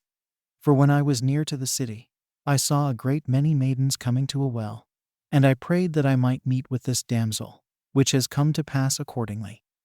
Do you therefore confirm that marriage, whose espousals have been already made by a divine appearance, and show the respect you have for Abraham, who hath sent me with so much solicitude, in giving your consent to the marriage of this damsel. Upon this they understood it to be the will of God, and greatly approved of the offer, and sent their daughter, as was desired. Accordingly Isaac married her, the inheritance being now come to him. For the children by Keturah were gone to their own remote habitations. Chapter 17. Concerning the death of Abraham. A little while after this Abraham died. He was a man of incomparable virtue, and honored by God in a manner agreeable to his piety towards him. The whole time of his life was 175 years, and he was buried in Hebron with his wife Sarah, by their sons Isaac and Ishmael. Chapter 18. Concerning the sons of Isaac, Esau and Jacob, of their nativity and education. 1. Now Isaac's wife proved with child, after the death of Abraham, 30, and when her belly was greatly burdened, Isaac was very anxious, and inquired of God, who answered, that Rebekah should bear twins, and that 2 nations should take the names of those sons, and that he who appeared the second should excel the elder. Accordingly she, in a little time, as God had foretold, bare twins, the elder of whom, from his head to his feet, was very rough and hairy. But the younger took hold of his heel as they were in the birth. Now the father loved the elder, who was called Esau, a name agreeable to his roughness. For the Hebrews call such a hairy roughness Esau, 31 or Seir. But Jacob the younger was best beloved by his mother. 2. When there was a famine in the land, Isaac resolved to go into Egypt, the land there being good. But he went to Gerar, as God commanded him. Here Abimelech the king received him, because Abraham had formerly lived with him, and had been his friend. And as in the beginning he treated him exceeding kindly, so he was hindered from continuing in the same disposition to the end, by his envy at him. For when he saw that God was with Isaac, and took such great care of him, he drove him away from him. But Isaac, when he saw how envy had changed the temper of Abimelech, retired to a place called the valley, not far from Gerar. And as he was digging a well, the shepherds fell upon him, and began to fight, in order to hinder the work. And because he did not desire to contend, the shepherds seemed to get the him. So he still retired, and dug another, and when certain other shepherds of Abimelech began to offer him violence, he left that also, still retired, thus purchasing security to himself a rational and prudent conduct. At length they gave him leave to dig a well without disturbance. He named this well Rehoboth, which denotes a large space. But of the former wells, one was called Eskin, which denotes strife, the other Sitna. Name signifies enmity. 3. It was now that Isaac's affairs increased, and in a flourishing condition, and this his great riches. But Abimelech, thinking in opposition to him, while their living made them suspicious of each other, and retiring showing a secret enmity also, he, afraid that his former friendship with Isaac would not secure him, if Isaac should endeavor the injuries he had formerly offered him. He therefore renewed his friendship with him, Philok, one of his generals. And when he had obtained everything he desired, by reason of Isaac's good nature, who preferred the earlier friendship Abimelech had shown to himself and his father to his later wrath against him, he returned home.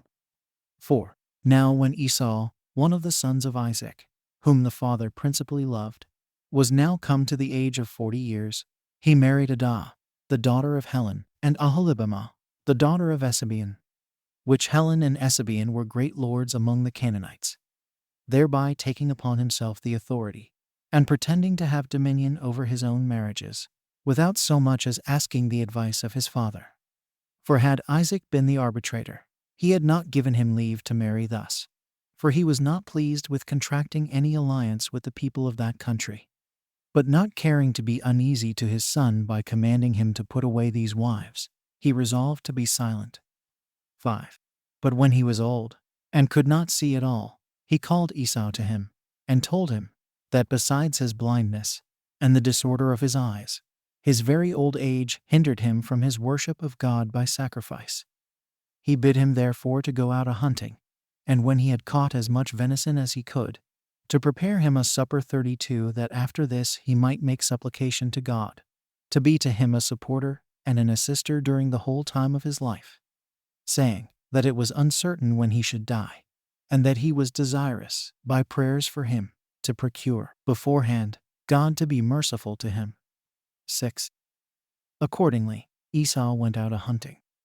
But Rebekah 33, thinking it proper to have the supplication made for obtaining the favor of God to Jacob, and that without the consent of Isaac, bid him kill kids of the goats, and prepare a supper. So Jacob obeyed his mother, according to all her instructions. Now when the supper was got ready, he took a goat's skin, and put it about his arm, that by reason of its hairy roughness, he might by his father be believed to be Esau. For they being twins, and in all things else alike, differed only in this thing. This was done out of his fear, that before his father had made his supplications, he should be caught in his evil practice, and lest he should, on the contrary, provoke his father to curse him. So he brought in the supper to his father. Isaac perceived to be Esau. So suspecting no deceit, he ate the supper, and betook himself to his prayers and intercessions with God, and said, O Lord of all ages, and Creator of all substance, for it was thou that didst propose to my father great plenty of good things, and haste vouchsafed to bestow on me what I have, and haste promised to my posterity to be their kind supporter, and to bestow on them still greater blessings. Do thou therefore confirm these thy promises, and do not overlook me, because of my present weak condition, on account of which I most earnestly pray to thee. Be gracious to this my son, and preserve him and keep him from everything that is evil. Give him a happy life, and the possession of as many good things as thy power is able to bestow.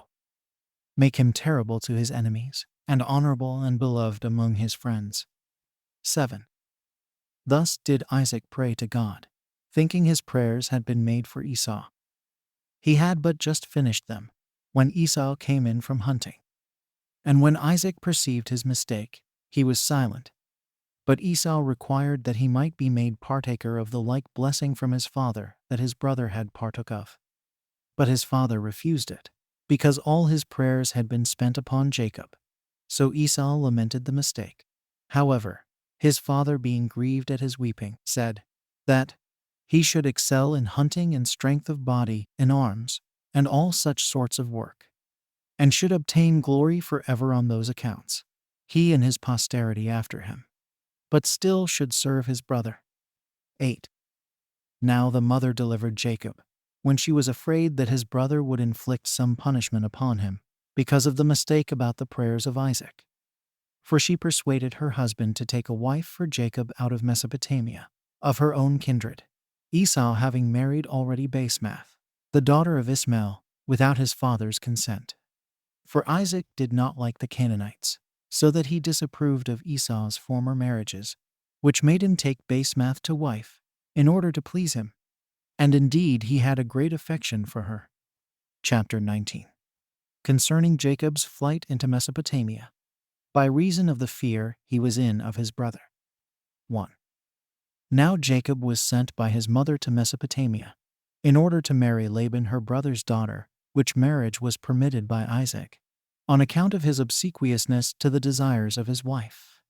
And he accordingly journeyed through the land of Canaan. And because he hated the people of that country, he would not lodge with any of them, but took up his lodging in the open air, and laid his head on a heap of stones that he had gathered together, at which time he saw in his sleep such a vision standing by him. He seemed to see a ladder that reached from the earth unto heaven, and persons descending upon the ladder that seemed more excellent than human.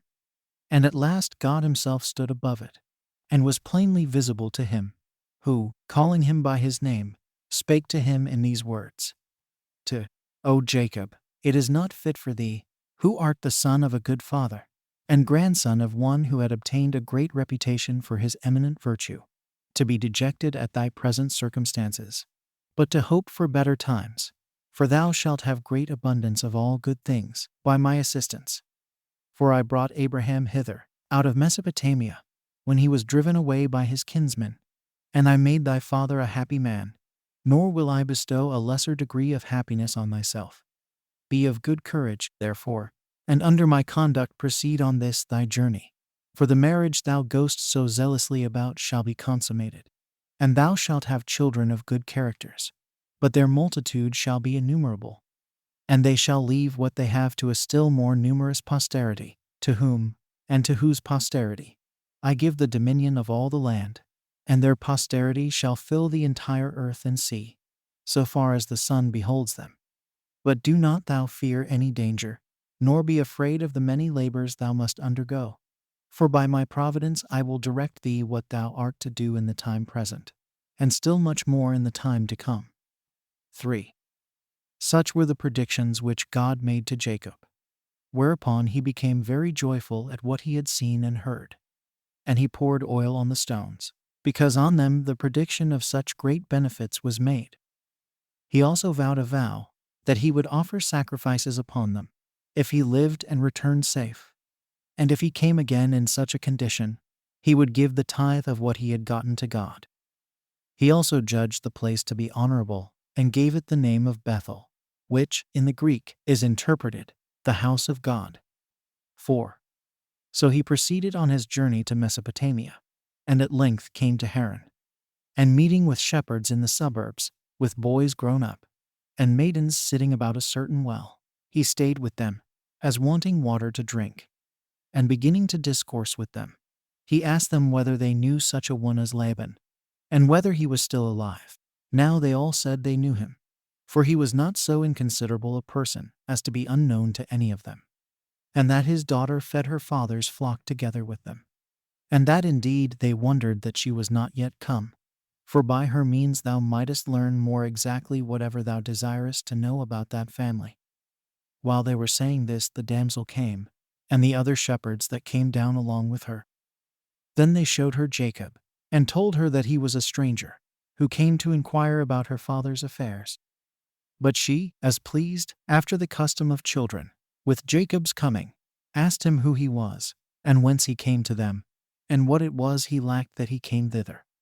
She also wished it might he in their power to supply the wants he came about. 5. But Jacob was quite overcome, not so much by their kindred, nor by that affection which might arise thence, as by his love to the damsel, and his surprise at her beauty, which was so flourishing, as few of the women of that age could vie with. He said then, There is a relation between thee and me, elder than either thy or my birth, if thou be the daughter of Laban. For Abraham was the son of Terah, as well as Haran and Nahor. of the last of whom Nahor Bethuel thy grandfather was the son. Isaac my father was the son of Abraham and of Sarah, who was the daughter of Haran.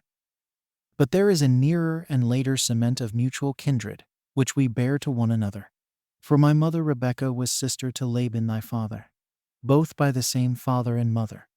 I therefore, and thou are cousin germans, and I am now come to salute you, and to renew that affinity which is proper between us. Upon this the damsel, at the mention of Rebekah, as usually happens to young persons, wept, and that out of the kindness she had for her father, and embraced Jacob, she having learned an account of Rebekah from her father, and knew that her parents loved to hear her named. And when she had saluted him, she said that he brought the most desirable and greatest pleasures to her father, with all their family, who was always mentioning his mother, and always thinking of her, and her alone, and that this will make thee equal in his eyes to any advantageous circumstances whatsoever.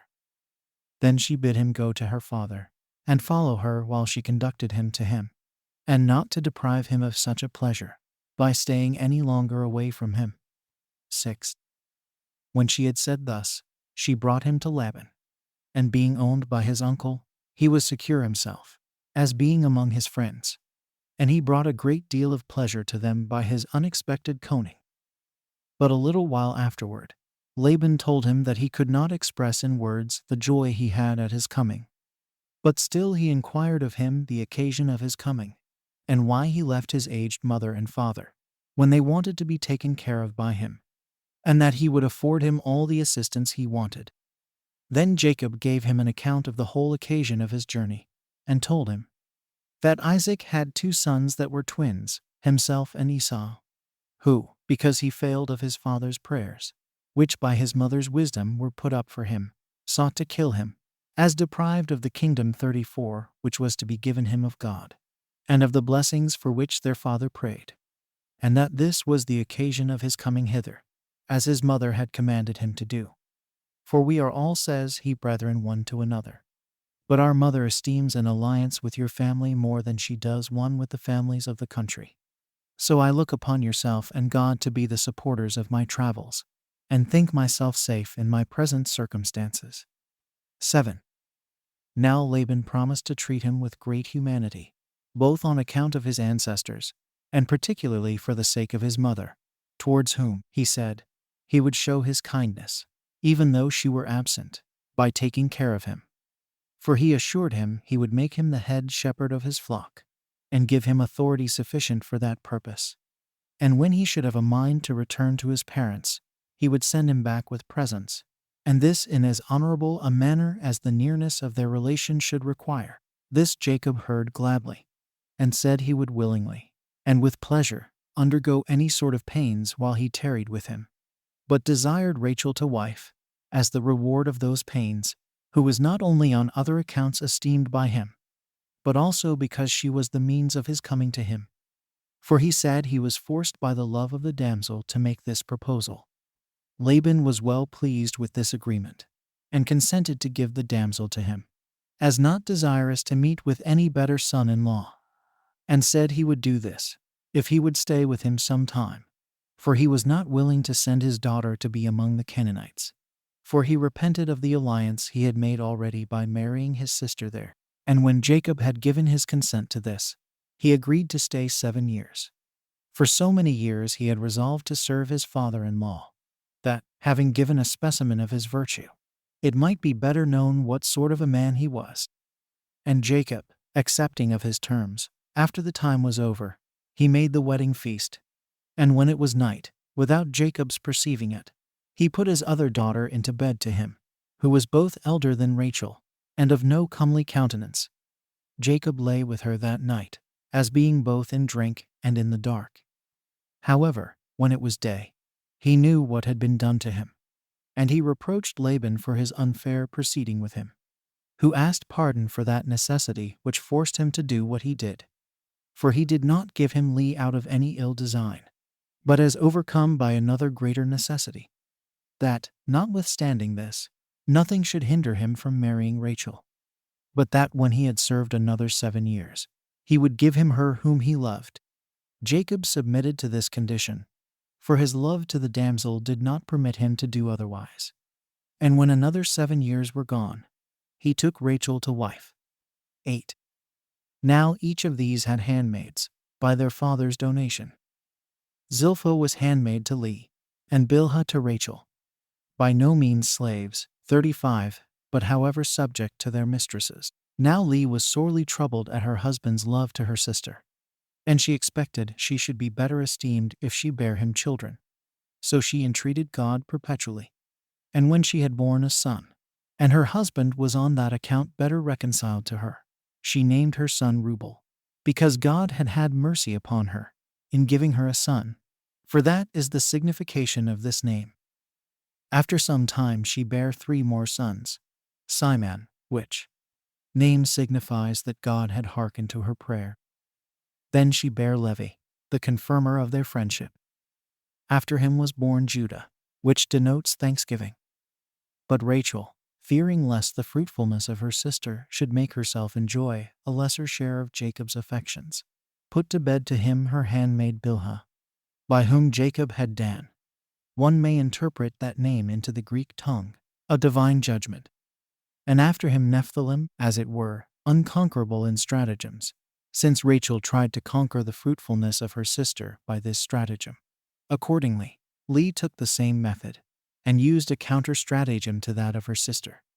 For she put to bed to him her own handmaid.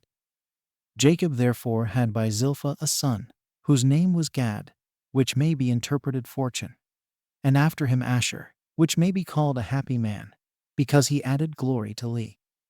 Now Reuel, the eldest son of Leah, brought apples of mandrakes 36 to his mother. When Rachel saw them, she desired that she would give her the apples, for she longed to eat them. But when she refused, and bid her be content that she had deprived her of the benevolence she ought to have had from her husband, Rachel, in order to mitigate her sister's anger, said she would yield her husband to her, and he should lie with her that evening. She accepted of the favor, and Jacob slept with Leah by the favor of Rachel. She bare then these sons, Issachar, denoting one born by hire, and Zabulon, one born as a pledge of benevolence towards her, and a daughter, Dinah.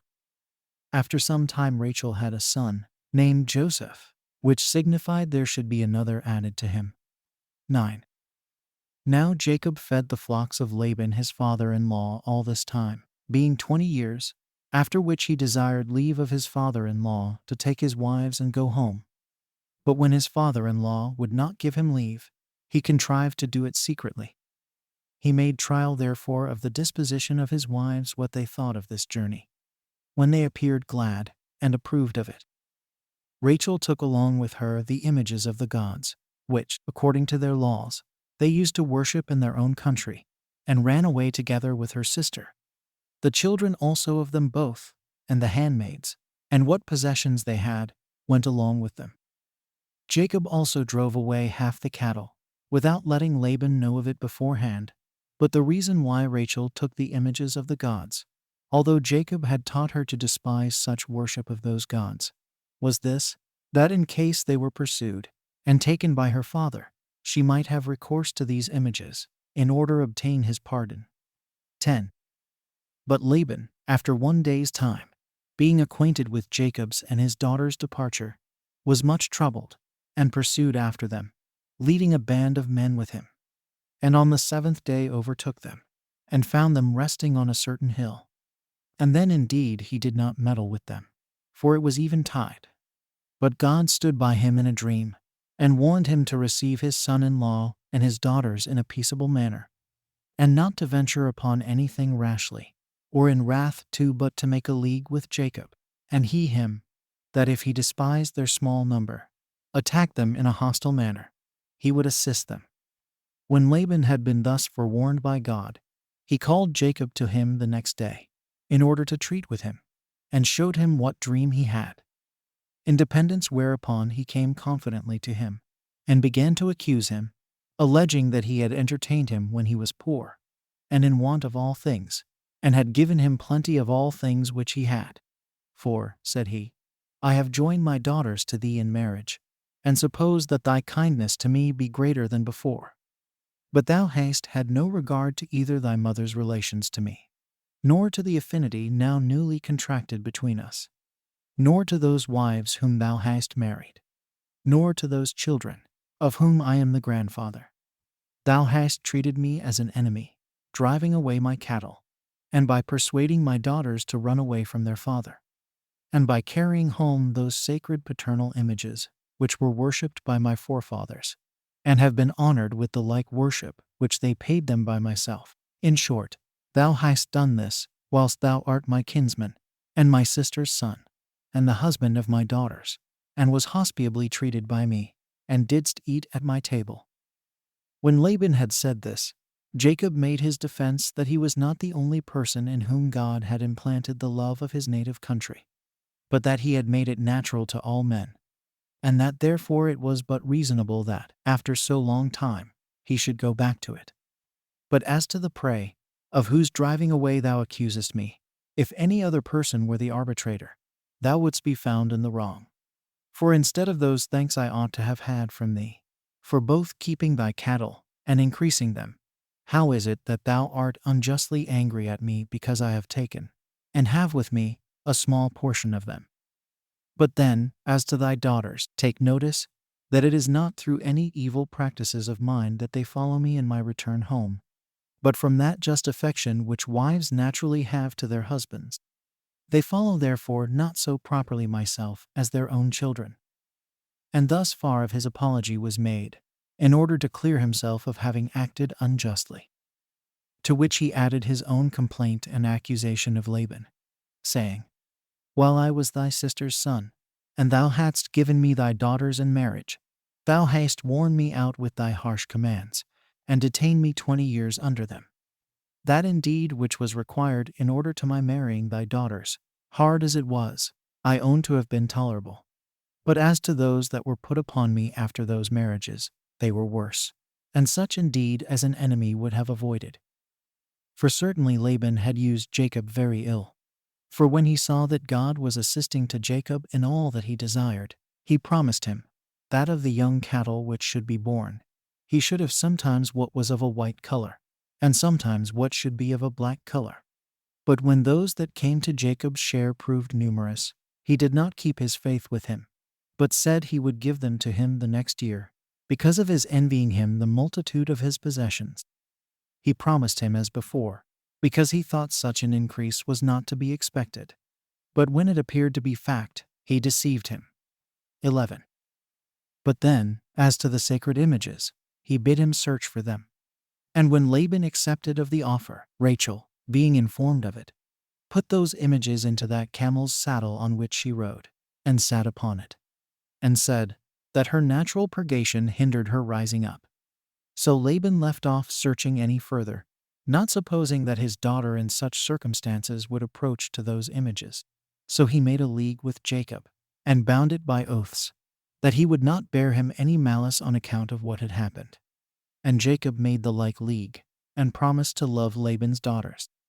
And these leagues they confirmed with oaths also, which they made upon certain as whereon they erected a pillar, in the form of an altar, whence that hill is called Gilead. And from thence they call that land the land of Gilead at this day. Now when they had feasted, after the making of the league, Laban returned home. Chapter 20. Concerning the meeting of Jacob and Esau. 1. Now as Jacob was proceeding on his journey to the land of Canaan, angels appeared to him, and suggested to him good hope of his future condition. And that place he named the camp of God. And being desirous of knowing what his brother's intentions were to him, he sent messengers to give him an exact account of everything, as being afraid, on account of the enmities between them, he charged those that were sent to say to Esau, Jacob had thought it wrong to live together with him, while he was in anger against him, and so had gone out of the country, and that he now, thinking the length of time of his absence must have made up their differences, was returning, that he brought with him his wives and his children, with what possessions he had gotten, and delivered himself, with what was most dear to him, into his hands, and should think it his greatest happiness to partake together with his brother of what God had bestowed upon him. So these messengers told him this message, upon which Esau was very glad, and met his brother with 400 men. And Jacob, when he heard that he was coming to meet him with such a number of men, was greatly afraid. However, he committed his hope of deliverance to God, and considered how, in his present circumstances, he might preserve himself and those that were with him, and overcome his enemies if they attacked him injuriously. He therefore distributed his company into parts. Some he sent before the rest, and the others he ordered to come close behind, that so, if the first were overpowered when his brother attacked them, they might have those that followed as a refuge to fly unto. And when he had put his company in this order, he sent some of them to carry presents to his brother.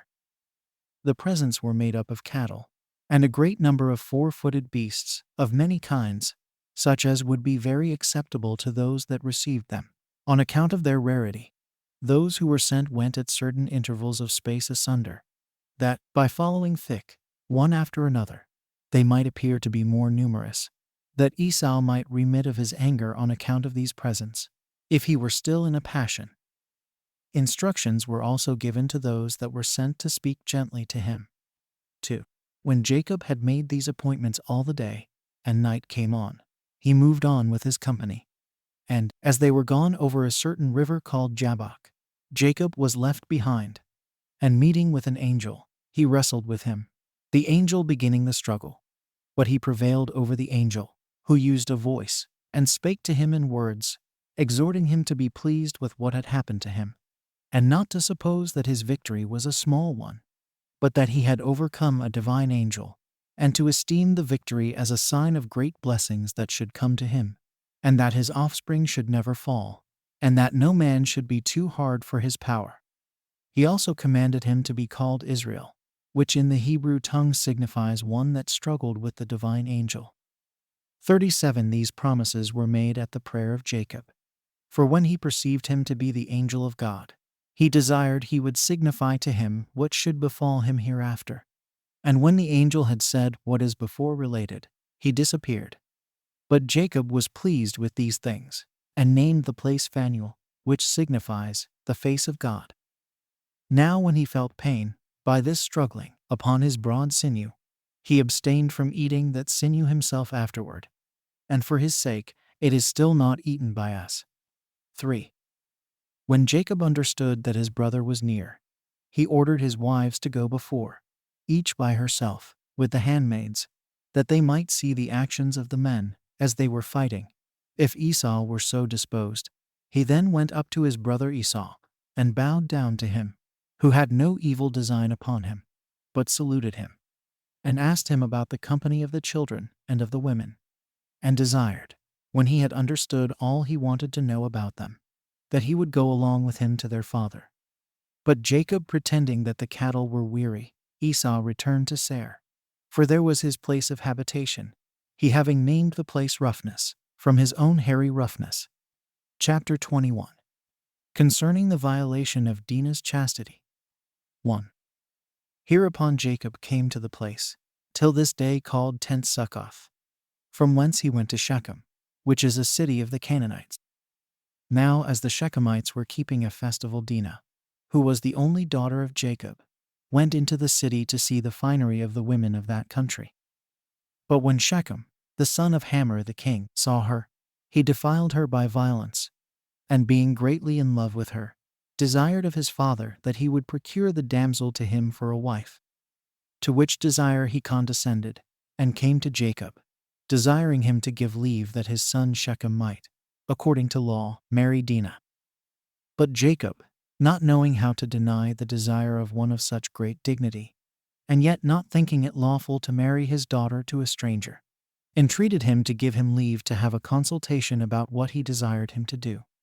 So the king went away, in hopes that Jacob would grant him this marriage.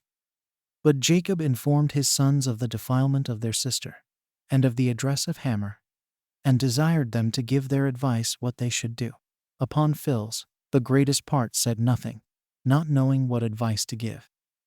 But Simon and Levi, the brethren of the damsel by the same mother, agreed between themselves upon the action following. It being now the time of a festival, when the Shechemites were employed in ease and feasting, They fell upon the watch when they were asleep, and, coming into the city, slew all the males 38 as also the king, and his son with them, but spared the women. And when they had done this without their father's consent, they brought away their sister. 2. Now while Jacob was astonished at the greatness of this act, and was severely blaming his sons for it, God stood by him, and bid him be of good courage, but to purify his tents, and to offer those sacrifices which he had vowed to offer when he went first into Mesopotamia, and saw his vision. As he was therefore purifying his followers, he lighted upon the gods of Laban. For he did not before know they were stolen by Rachel, and he hid them in the earth, under an oak in Shechem. And departing thence, he offered sacrifice at Bethel, the place where he saw his dream, when he went first into Mesopotamia. 3. And when he was gone thence, and was come over against Ephrata, he there buried Rachel, who died in childbed. She was the only one of Jacob's kindred that had not the honor of burial at Hebron. And when he had mourned for her a great while, he called the son that was born of her Benjamin, 39, because of the sorrow the mother had with him. These are all the children of Jacob, 12 males and 1 female. Of them 8 were legitimate, viz., 6 of Leah, and 2 of Rachel, and 4 were of the handmaids, 2 of each, all whose names have been set down already. Chapter 22. How Isaac died, and was buried in Hebron. From thence Jacob came to Hebron, a city situate among the Canaanites. And there it was that Isaac lived. And so they lived together for a little while.